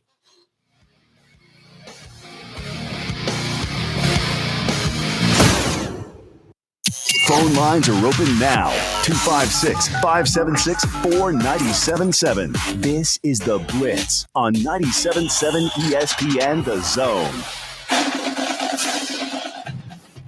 The Drive. Both those guys have done a good job in what we've asked them to do, and both of them have developed nicely, and both of them have consistently made plays. Wes and Steve. Their decision-making, their judgment, their ability not to force things and take what the defense gives and distribute the ball with good decision-making, down in, down out, is probably the only thing that's going to be any different about them because it's not physical ability or talent.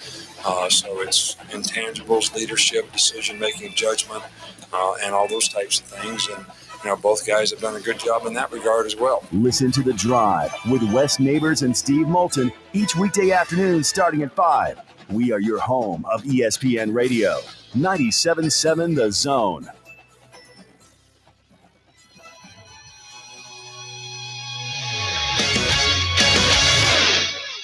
McCurry Motors is your car and van rental headquarters. You can rent the vehicle you need today. Family in town, sporting event, church function, no matter what your need, McCurry Motors has you covered with a wide selection of cars and vans available for rent. They have 12-passenger Mercedes Sprinter vans, 12-passenger Ford Transit vans, 15-passenger Ford Transit vans, and 15-passenger Chevrolet Express vans. They have 2 locations, Highway 72 in Athens or Max Luther Drive in Huntsville. I'm here with Stan McDonald of Jacob Title. Stan, I've heard that every real estate closing at Jacob Title is a very big deal. Why is that? Wes, I'm reminded of a very impactful statement that I heard from Coach Gene Stallings years ago when he talked about big games and little games.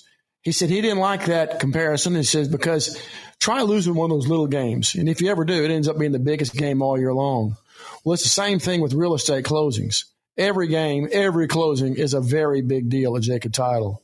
Because when it's your closing and your contract on the line, it's a very big deal, and we understand that at Jacob Title. So it sounds like whether your client is a first-time residential buyer or a multi-million-dollar investor, they can expect your A game. That's exactly right. As a matter of fact, when you bring your real estate closing to us at Jacob Title, we understand it's all about trust and confidence.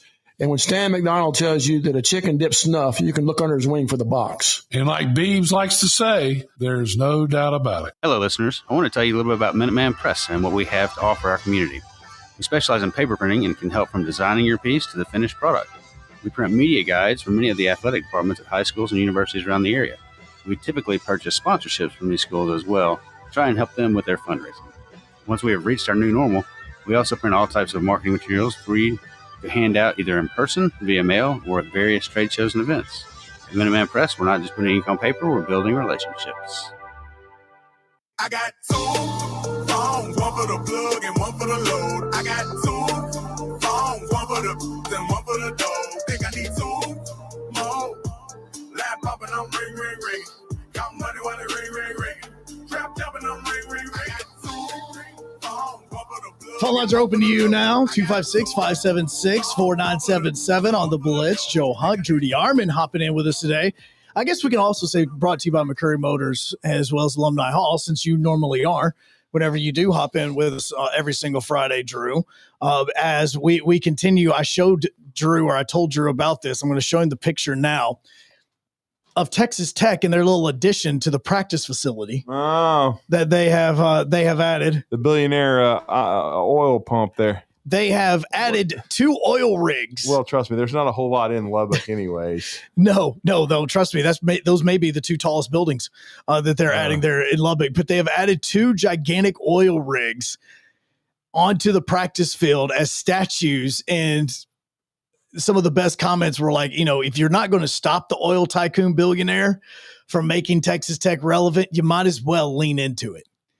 Like, you might as well just own this and get in with it. And that's kind of exactly what you're seeing with Texas Tech. But also happening is, as we continue to get through and get ready for the college football season, everybody's asking these questions. Who's going to be the surprise team of the SEC? Who's going to be a team that can make the college football playoff? And you're wondering about their status as far as, nobody is focusing on them. We're talking about them. And so yesterday,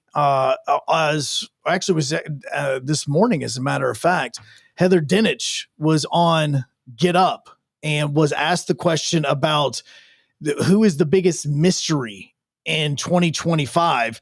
And as she was talking about this, I went to myself, like, I could see why she is saying what she's saying, but is it true? North Carolina is the biggest mystery in college football. Even Bill Belichick doesn't know what he has. His players haven't really put on the pads yet, particularly on the offensive and defensive lines. These guys have to go against each other and hit each other. This is an unheralded roster full of transfers, unproven playmakers at different positions all over the field, and an entirely new defense. The biggest thing they have going for them is a manageable schedule. It's winnable. It's about 70th in the country in terms of difficulty. They don't leave the state more than 3 times. Riveting. I'll be honest with you, I couldn't tell you one damn starter for Belichick either. I do know Mike Lombardi is his general manager. I know that. And his son's on his coaching staff, Steve Belichick. But look, man, it's going to be fascinating to watch and see how he adapts to the college game. Is this going to be something where Pete Carroll moved down after he got fired years ago by the Jets and turned USC into a juggernaut? Or is this going to be, and people forget this, and Joe, I don't even think you were born, and I was very young, but Bill Walsh coming back to Stanford? Because no, I don't. I remember him on the cover of the video game, but I never saw that. That is the last college football video game I ever played. Was Bill Walsh college football? Wasn't that like 92? Sega Genesis, man. Yeah. I'm not really a gamer, so I got out of the video game stuff early, and I did finish the game. I won it. The 92 Alabama team was part of that. It was 95 because it had retro teams on it. Yeah, so that Bill Walsh college football, that was one of the first college football games they put out, because everything Madden was had just started too, but they had really not done anything. But as you know, there was no NIL or anything back then. They could only use the numbers, and they did not use players' names in the college game. But yeah, that Bill Walsh came back to Stanford, and it didn't go well. They were extremely mediocre. He decided to come out of retirement because he really retired from being 49ers coach in '88. And then he came back a few years later to Stanford. It was mediocre. It's going to be really interesting because Belichick's last few years in New England were very mediocre. Extremely, like the rotation of quarterbacks in which he brought in. The coaches, the way he built his staff. It was everything. Bizarre. And so I'm going to be very, very interested to see how this all goes down. All right, so do you know who his projected starting quarterback is supposed to be? No. is supposed to be Gio Lopez, the transfer from South Alabama. Should have got that. I forgot he did leave South Alabama to go to North Carolina. So yeah, it should be Gio Lopez, but that just shows how much I've been paying attention to North Carolina football. Yeah, the James Clemens native. He's from Huntsville. Good player. Had a really good run after he redshirted at South Alabama. I think he'll be a redshirt sophomore. He only started last year. Really good though. I mean, and Fluff Bothwell, his teammate, the tailback, ended up from Aniana. He transferred to Mississippi State. But yeah, Gio's got a chance to do some good things over there. But look, like I said, I know very little about their team. I'll need to watch them. He did, I would say, probably 3/4 of his roster's got to be transfers. There is a ton of transfers. Yeah. But that's on this team right now. His starting left tackle is a transfer. His starting right guard is supposed to be a transfer. Will Steen, who is transferring in from Jack State, he is going to be a transfer. He transferred from Anniston, or he graduated from Anniston and went to White Plains. Like, he is supposed to be his starting left tackle in this. David King transferred in as well, supposed to be the right tackle. He transferred from Troy. Did Bill Belichick just live in the state of Alabama and none of us saw him? Like, how are all of these transfers just coming from the state of Alabama in like non-A4 teams? Well, I mean, South Alabama, Troy, Jack State. I will say Bill Belichick tried to stay on top of things because, he pursued the Falcons job aggressively. Very aggressively. And then, Arthur Blank didn't want to pull the trigger. He stayed close to the game. Remember, he did some things with Peyton Manning and the Manning cast and Eli. He wanted to stay close to football. Really entertaining. And exactly. So he wanted to stay close enough. And then when he felt like he was being disrespected by the NFL, that's why he threw his hat in the mix for the UNC job. And that's what's going to be so fascinating. Because I'll be honest, from what I understand, if Bill Belichick had not thrown his name in and decided he wanted to speak with the representatives at North Carolina, the head football coach of the Tar Heels would be our good friend John Summerall. I mean, that got way down the road. His name actually just came up in the chat. NL Rides commented on the YouTube and says, if Auburn tanks and Tulane thrives again, he wants to know a percentage chance on John Summerall being a candidate for Auburn. I mean, look, I was talking to Steve Moulton. We were down in Atlanta, David Basil on 103.7 The Buzz, played for Lou Holtz at Arkansas. Very, very, still plugged in over there. Let's put it this way. John Summerall is going to be a very popular individual. If Tulane has a good year this year, Arkansas, if they make a change, if Lane Kiffin were to leave Ole Miss, I don't think that's likely as of right now, but I'm just saying, if Billy Napier tanked at Florida and something happened, Auburn with Hugh Freeze, even if it's not inconceivable if Mississippi State went 2-10, if they decided to pull the plug on Jeff Lebby. He finished second to Lebby, from what a lot of people were telling me, a couple years ago. So he would be on the short list of a bunch of SEC schools, not to mention his alma mater with, Chad was asking about Mark Stoops. Yep. I mean, if Stoops left Kentucky or if he had a bad year, they decided to make a change. The Kentucky situation, I think I've always said the percentages for me would still favor Kentucky because we talked about this on the drive last night. If Mark Richt had not been fired after the 2015 season at Georgia, Kirby Smart was headed to South Carolina instead of Will Muschamp. That's where he was going to go. Georgia figured that out, was like, we can't let this happen. This is who we want as our next coach. We don't think Rick's going to get us over the hump. So they fired Rick after 15 good years, and they hired Kirby, and obviously that was the right move. Well, Kentucky is terrified that Hugh Freeze won't, win enough games. Auburn could make a change. John Summerall would be, I think, near the top of that list. Rhett Lashley, I think Coach Drink, some of those people. But that's just speculation on my part. But Kentucky, they very much want John Summerall as their next coach. So it's all about timing. But I'll just say this. I'd love to be John and his agent because he's going to be a wanted guy if Tulane has a good football team. Well, and schools that get rid of their coach may start trying to smooths, I believe is the right word, his agent a little bit sooner in that, because they can start kind of looking around and negotiating before other teams will.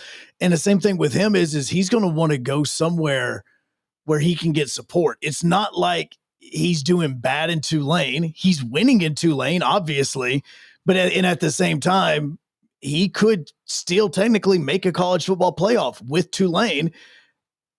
And he doesn't have to just jump somewhere to try to be more successful. No. He can wait and possibly get an even bigger job if he continues to coach the way that he has been. I mean, his next move will be a Power 4 move. And I think if you leverage everything, it's going to be in the SEC, because I think he's maybe the top young coach in the country. And, what he did at Troy was amazing in the 2 years, averaging 11 wins. I thought they were solid last year at Tulane. He probably felt like they needed to be a little bit better. He lost his QB to Duke, but then he just gained the QB from BYU late. And so he's done remarkable work. And if he puts together a team, as you just got through saying, if they're this year's Boise State, then he is going to be a wanted man in the offseason. He's in a good recruiting area with Louisiana being right in between Mississippi and he had connections Texas. to Willie Fritz. Willie left to go to Houston. So, but again, but the thing is, I think he'll be strategic with it. He'll want certain things, like Kentucky is going to have to probably up their NIL program for football. They're going to have to make an even bigger commitment for him to jump. So it's going to be interesting. I know it's not working out for him right now, but it's kind of similar to what Brent Venables did when he was at Clemson. Like, he continued to stay a coordinator there, and he's like, I'm just waiting for the right job to take place. Right job, and a lot of people thought he might go to his alma mater, Kansas State, but Kleiman ended up getting that job. And then he was, like you said, he waited, and then took the OU job. But he's another one that's got to win. I think they're going to be a lot better this year. He's had bad year, good year, bad year. He needs to bounce back. Mateer is very important. He's got to be good, and then their defense has to be good.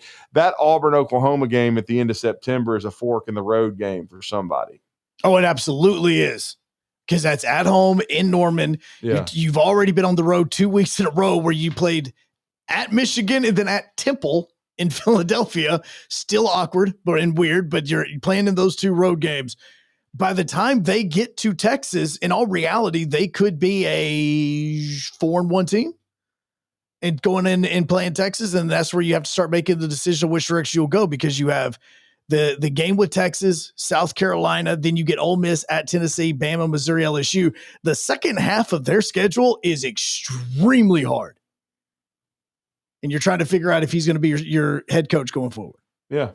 So, I mean, but I did, like I say, in my picks, I did not pick preseason players. I think it's stupid, but I did, and so I did not obviously vote in that stupid poll, but I did go ahead and make my picks team-wise, because that does create conversation, and you do know enough about the rosters from the standpoint of there's a ton of turnover because of NIL, but you have a decent idea, at least in the SEC, because that's what we follow here. We don't follow the Bush leagues in the ACC very often, but we are very interested in Florida State because they're playing Alabama, no doubt about that. So, and Clemson because they're playing LSU. But if you're going to talk about teams, and we kind of we were playing what Heather Dimwit said about North Carolina. But I know there's some mystery, but I think, and I've said it repeatedly, Auburn and Oklahoma to me are the teams that have a chance to have the upward mobility in the league and get in the top, 7-8 teams in the upper half of the SEC. And the team, to me, that's where I was disagreeing about South Carolina beating Alabama. It's certainly a trap game. Oh, absolutely. But I have South Carolina kind of falling back a little bit. Now, I don't think they're going to be bad. I'm just, instead of 9-3, I've got them like a 7-5 type team, because they're not going to sneak up on anybody this year. Everybody's going to be ready for Lenoris. The sellers, they've watched tape. They're going to be ready for him. And I don't have a lot of confidence in Mike Shula as the offensive coordinator. Well, Let's be blunt about that. And in the month of October, they have a bye week on the first weekend. Then they're at LSU, they host Oklahoma, and then they host Alabama. Like, that's a 3-game stretch that could be extremely difficult, especially with at least 2 of those 3 teams that they're saying. Now, yesterday, Clint Lamb said something interesting about on Tom's show about the quarterback competition, because there is still a competition happening at Alabama, and he was talking about Ty Simpson securing the job. Like, is there a thought that it may not be Ty Simpson? No. Like, is it a foregone conclusion that is it? The only way that doesn't happen is an injury at this point. I mean, he's performed well in camp. He's done his job. He's the leader of the football team. I think he's matured. He wasn't ready 2 years ago from a maturity standpoint, so he didn't beat out Milroe. But I think he's ready now. I think the coaching staff is very confident in him, including Ryan Grubb. And the battle is more the backup. Austin Mack, Keelan Russell. Keelan's a true freshman. Mack is a guy that reclassified, spent a year at Washington, spent a year at Alabama. So actually, he's like Arch Manning. This is his third year of college. He's got to hold off Keelan Russell. To me, and we'll be have our ear to the ground for buzz coming out of the scrimmage, because Auburn scrimmages today, Alabama scrimmages tomorrow. So for the first time in fall camp. So we'll be listening for that. But barring an injury, Ty Simpson takes the first snap. Now, I wasn't on that train at the start of spring practice. He had to prove it to me. I thought Keelan might even be able to come in and be a wonderkind and win the job. But it didn't happen. I'll freely admit that. And Ty's done what he had to do, and he's going to be the quarterback barring an injury. Well, and that's the reason why I asked about it, because there was kind of that talk of him still needing to secure the job. And the scrimmage that you talked about happening tomorrow, I'm going, all right, is that going – obviously you still have we still have 3 weeks until the season starts. Yeah. You're going to have a couple of scrimmages. You kind of treat them the same way that we're treating these preseason games whenever we're ranking them on that. So it's that question of what does Ty Simpson need to do so that afterwards DeBoer just stands in and goes, okay, it is official. He is our starter. Look, it's all mind games and stuff. That's why they didn't make any of the quarterbacks available during media day for the reporters to talk to. They let them play with the kids. They played video games. They threw around. They threw the football around with Yay Alabama members, took pictures, but they didn't let them go on the record and say anything. They probably won't do that. They'll probably do the whole camp. So again, they're gonna make Florida State squirm and make them figure things out and have to prepare maybe for more than one QB. But I think they're going to prepare for Ty Simpson for the most part. What they're going to do, if you're Florida State and you're wise with it, and Tony White, their defensive coordinator, you're going to watch a lot of tape of Washington 2 years ago with Penix there, because that's what the offense is going to look like, very likely. There might be some wrinkles and stuff like that, and then they'll watch a little film, because Ty played some last year, and they'll get an idea of his style of play. But again, it's going to be kind of a mystery in both ways, because Florida State, you got an idea because of Gus Malzahn's history, but you're still going to have to prepare, and it's going to be the same way for Florida State preparing for Alabama and Bama preparing for the Noles. What player specifically are you looking for in that scrimmage that you're like, okay, I want to know more about him. I want to see and know more about what he did. Well, I'm anxious to hear about how the running backs perform. I think Jam's had a really good camp, but it's the order behind him, because you've got a Richard Young, 5-star recruit, came in with a lot of, just a pomp and circumstance, and he did flash last year. Daniel Hill, who basically, for the most part, redshirted a year ago from Meridian, Mississippi. He's a guy that's a big power back, but a good receiver. And then Draylen Washington. And honestly, the first few days of practice, I heard a lot of good things about Draylen. He's from the University of Louisiana. He's a senior, so he's just got this 1 year, but he's got kickoff return ability. He's got home run ability. Supposedly he's also a third down back type that can catch the ball, but yet he's over 200 pounds. I like to see, how he performs. And Ryan Grubb, I think he spoke to the media this week, and I think he said they'd like to get 3 guys ready. In other words, to play in a game repetition wise, that they're going to rotate. But it does sound like Jam's got the starting job, and that should be to be expected.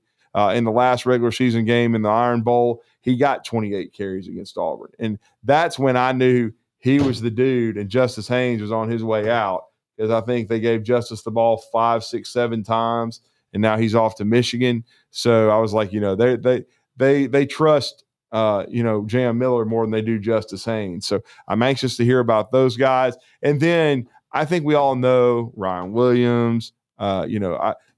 Isaiah Horton, and then, of course, Jeremy Bernard are the top three. I've been hearing a ton of stuff about Rico Scott. Want to find out if he's making plays. Jalen Hale. You're trying to figure out how deep that rotation will be at wide receiver. So the quarterback performance, running back, and then kind of, the receivers that make plays maybe behind those top three. Because I think I'm going to expect to hear some stuff. I don't know that R-Dub will touch the ball a lot because they're probably going to – he didn't do much in the spring at all. Yeah. So I'm sure he'll make some plays, but it's more the guys behind that top three that I'm kind of interested in. Yeah, and so that's going to be happening tomorrow. Like you said, Auburn is going to be practicing today, so we'll try to get a little bit of news from it, like seeing if anything big comes from it. When you and Steve are doing the Czars show from 12 to 2, I don't know exactly what time the scrimmage is, but I would be paying attention to Nathan King and Jason Caldwell and those guys and checking out their X accounts, because there'll probably be some buzz coming out this afternoon about how guys have performed in the scrimmage. You want to know what Brody said about Auburn yesterday? We never actually got to get to it, but Brody in between the break was coming in because everybody's been talking about 6-6. What's Auburn's potential? And do you want to share this little nugget that you gave Steve and myself off the air that we just went, I'm sorry, do what? Kind of like what Paul did yesterday when Diego Pavia said that they were going to win the national championship. He goes, I'm sorry. I promise you I'm listening. What did you just say? Like that, Brody, go for that. So I think we lose opening to Baylor. I think it's going to be close. I don't think it's going to be pretty, though. I think we beat Ball State and we beat South Alabama, but I think Jackson Arnold struggles severely in those games. So I think by Oklahoma, there's a shot that Jackson Arnold does not have the opportunity to go for revenge versus Old Tip. Well, I'll just say this. If Brody's right about that, the Hugh Freeze may not even finish the dang season as head football coach. They may have an interim one. DJ Durkin, we all know his history, but Durkin may be the interim coach at Auburn by that time. If it goes that horrendously bad, if he's not playing well against Ball State and dang South Alabama, you got some problems. Well, yeah, because that's going to be like really just like a third of your playbook, because they're going to dumb everything down so that they don't show anything to Oklahoma. And then if you got to be playing, Ashton Daniels or Deuce Knight, and they love Deuce Knight. I mean, he especially went through for the spring, but Daniels has some starting experience. He was a part-time starter at Stanford. But if you're having to go to one of those two and you once again are not getting the production out of a quarterback that Hugh Freeze handpicked, it's a disaster.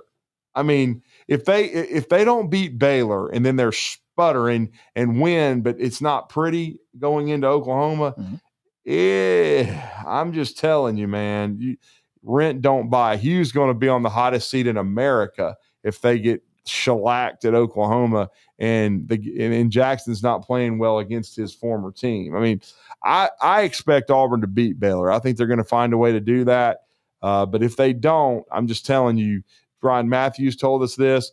They're already in Mary Flipmas mode. They're going around. They're probably going to get a commitment today from a big time wide receiver that they've targeted out of Mississippi, Jace Matthews.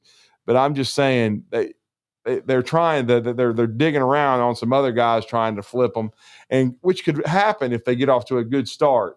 But if they don't, man, and then you all know how it works now. If you have to fire your coach, you can pretty much guarantee that 3/4 of your roster is gone, or at least half of it. Like they're going in the portal. That was my thing about Cam Coleman is this kid could go to an Ohio State, a Texas, an Alabama. Well, he could go anywhere, and he is a playmaking wide receiver. A&M. Right. So, but I'm just saying, if you make a change, it's hard. It's even some people would say it's not as hard because you can flip your roster over with portal guys. But see, that's in my opinion, that's more difficult because you gotta get a team to mesh together, and then it affects your high school and JUCO recruiting because it's harder to do because you have a shorter period of time with everybody signing early, and it sets your program back because Hugh has already been trying to dig out of the Harsin mistake. And he has had 2 really good recruiting classes. He still thinks they can salvage this one. And I do think they can. I saw Billy Napier do it. But you got to win. Yes. And if you don't win, and if Brody's scenario happens, there'll be a new coach at Auburn next year, and that won't be good for the Tigers. No, especially now because you talked about the recruiting class, and one, you'll have to bring a coach in quickly to save that because that's in early December. Then right after that, then comes the transfer portal window, which is where you're supposed to make up the ground on the spots that you didn't make up ground on in the signing period, and you need your coach in for that as well. So if this decision's made, you want it to be done quickly so that immediately following that Alabama game, if this was the path they went down, they then be the first teams out scheduling interviews with these coaches that are not participating in conference championship week. Yeah. So it's going to be, but it's all about timeline, man, and it'll be hectic. Oh, it absolutely is. That's why firing your coach earlier in the season is better than later. Let's just do the hypothetical. If John Summerall's got Tulane in the playoff, you won't be able to talk to him until May. You may have 1 week in between conference championship and the first round to talk to him. That's it. Because he won't be doing that if Tulane wins and continues to advance through it. If it is him, he owes it to his team. Absolutely, man. You can't. And you're in a situation like that, the coach isn't going to bail on the team like it's a bowl game that's being played in Las Vegas. If it is a college football playoff game, you ain't going nowhere. No, absolutely until after the journey is over. 256-576-4977. Is Brody digging in on something? He thinks Jackson Arnold's not even going to be starting against Oklahoma by the time that Auburn goes to Norman. That's like the worst case scenario, bro. I mean, we're talking about with Auburn's schedule. I've never even given that a thought, to be honest. That Jackson Arnold wouldn't be the starter by September 20th. And he's the guy that you brought in. Injury is something you can't control. That's totally different. If it's performance, then Hugh Freeze is cooked. Because that's the slang now. In that scenario, you have to go to Oklahoma, to Texas A&M. You get an off week. Then it's Georgia and Missouri. Dogs. Yeah. And then a Missouri team that's better than people think. They are very good. I'm telling you, 10-win team 2 years in a row. They have an opportunity. I mean, Coach Drinky may be auditioning. That's exactly what I'm hoping for. I want him to be auditioning, but I also want him to be coaching so well that he looks at Auburn and goes, "Yeah, I'm not hopping in on this garbage. There's no way. I didn't bring what's those boats called that have the huge fan on them that Bobby Boucher, the airboats. The airboats. He's like, I don't have an airboat that can get me across this swamp. There is no way I'm coming here. We'll continue when we come back. Phone lines are open to you as we wrap up the Blitz on this Friday, 256-576-4977. This is the Blitz on 97.7 ESPN, The Zone, and WZZN TV.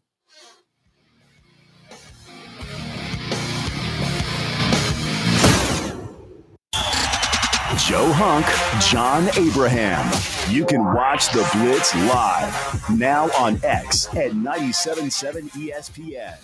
The company is Eagle Masonry and Insulation, but did you know they're also Eagle Landscaping and Dirt Work? Eagle can take care of all your landscaping needs, including irrigation, sod work, and planting, both plants and trees. On the dirt work side, Eagle can grade and build your pads, haul dirt in or out, and even do erosion control. Philip Love and his team can do it all for you. The website is the same, insulatewitheagle.com, as is the phone number, 256-755-1556. Give them a call and see what Eagle can do for you.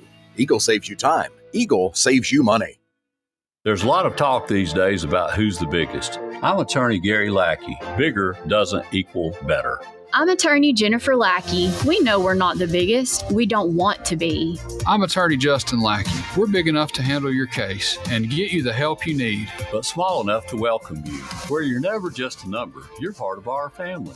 The Lackey Law Firm, 1-800-4-RIGHTS. No representation is made that the quality of the legal services to be performed is greater than the quality of legal services performed by other lawyers. SportsMed is the official team physicians of the Rocket City Trash Pandas. And if the pros trust SportsMed, you can too. SportsMed provides every service you might need for complete orthopedic care, specializing in orthopedic surgery, sports medicine, joint replacement, spine surgery, neurosurgery, and podiatry. And they offer their own brace shop, in-house full-body MRI, physical therapy, walk-in clinic, and so much more. 4 locations and on the web at sportsmedalabama.com. Normally, when you call a roofing company, all you hear is, you need a new roof. Not when you call Fleming Roofing and Restoration. Since 1965, the folks at Fleming have been focused on what you need, whether it's an easy repair or a full roof replacement, commercial or residential. And when it comes to storm damage, you want Fleming on your side. They know all the ins and outs of insurance claims and will guide you through the entire process. Log on FlemingHSV.com and book your free estimate today. Fleming Roofing and Restoration. We show up.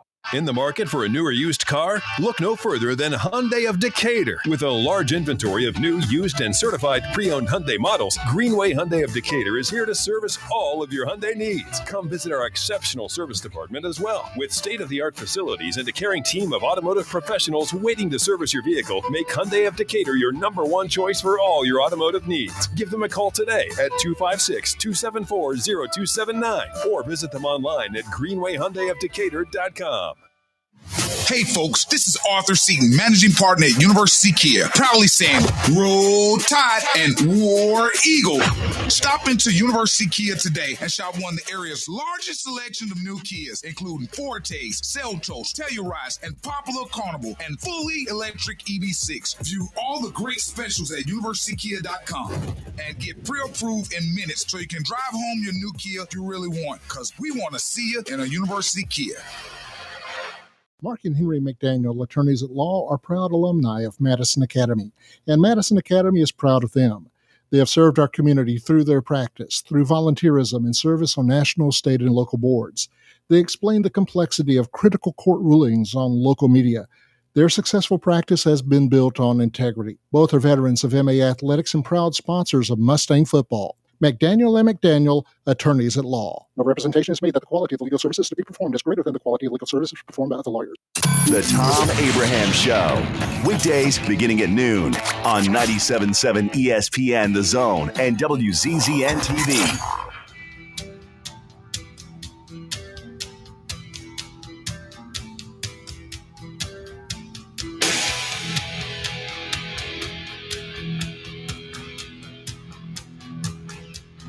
All right, got a few more minutes left on the Blitz on this Friday. 97.7 ESPN The Zone.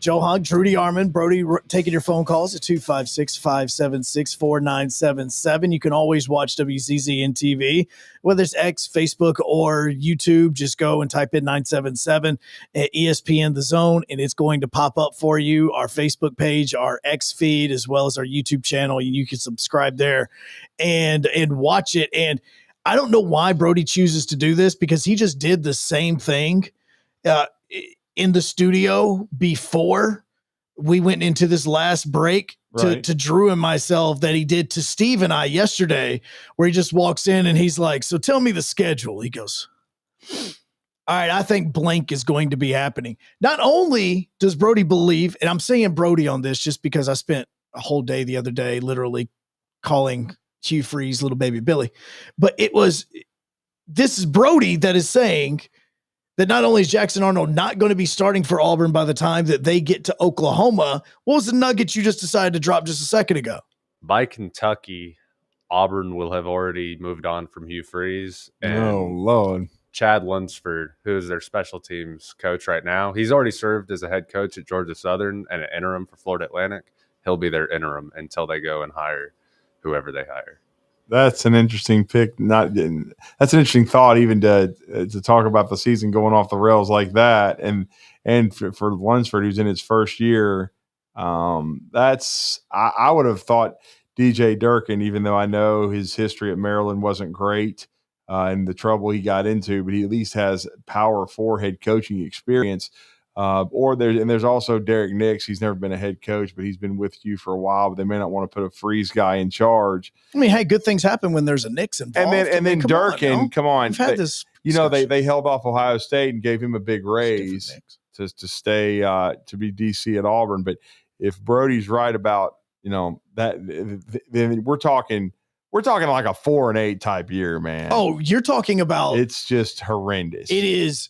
By the time you get to that Mercer game, it is just front row still available for $1.50. Like, if you just want to come and see him play. And they never fired him until after the season. But the Iron Bowl would be almost as apathetic as it was in 2012. And I know that you guys remember that one. That was Chisel's last game. Yes. And it was 49-0, and it could have been 89-0. It was one of those games that Auburn fans showed up, but then the moment Alabama started to score, they're like, all right, I'm done. Well, it was in Tuscaloosa too, but I'll never forget that because it's the only Iron Bowl I've ever watched where it was obvious middle of the first quarter that one team had given up and then they just didn't care.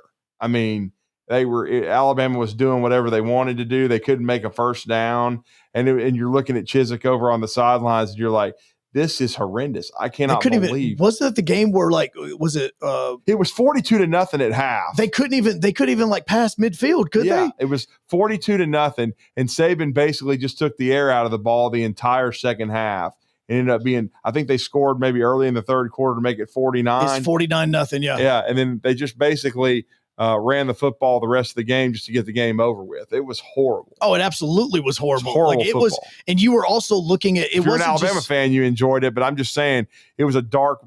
And then how crazy in 1 year, and that's why people think changing coaches can switch everything. Gus Malzahn wins the SEC and has the miracle finishes against Georgia and Alabama back-to-back and plays for the national championship. I just pulled up the box score on that game. Yeah. And yes, Alabama only scored one touchdown in the second half. That was third quarter. Yeah. And that was it. Can you name the starting quarterbacks for Auburn in that game? Lord, it was one of them was kind of almost a walk-on type guy. It was. Yeah. Jonathan Wallace. Yeah. He was the starting quarterback, and Kyle Frazier, who was supposed to be the next Cam Newton. Oh, yeah, I remember. Was the other quarterback in that game. Jonathan Wallace went 5 of 14, 71 yards passing. Leading rusher was Trey Mason. Jay Prosh, which I love to this day. Yeah. He's like the closest player that I can remember looking at him going, that boy's got some Mike Allstott in him. Like And both of those guys were huge parts of the team that won the SEC and national title nearly the national championship. Only 3 players even had receptions in that game for Auburn. And only one of them was a wide receiver. Emory Blake had 3 receptions. Ontario McCaleb had 1, and CJ Uzomah had 1. That's it. And Uzomah's still playing in the NFL. He's had quite a career. He was a high school quarterback that converted to tight end. He can, and it was just wild to see. Auburn passed for a whopping 71 yards and had 163 yards of offense. And no more Trooper Taylor after that. Sitting on G, waiting on O. Tom Abraham's coming up next. The state's largest orthopedic group is growing to meet the needs of the patients in our community. The Orthopedic Center has long been the most trusted name in orthopedics in North Alabama. So as our area continues on the fast track, so does the need for premier orthopedic care anywhere and anytime you need it. TOC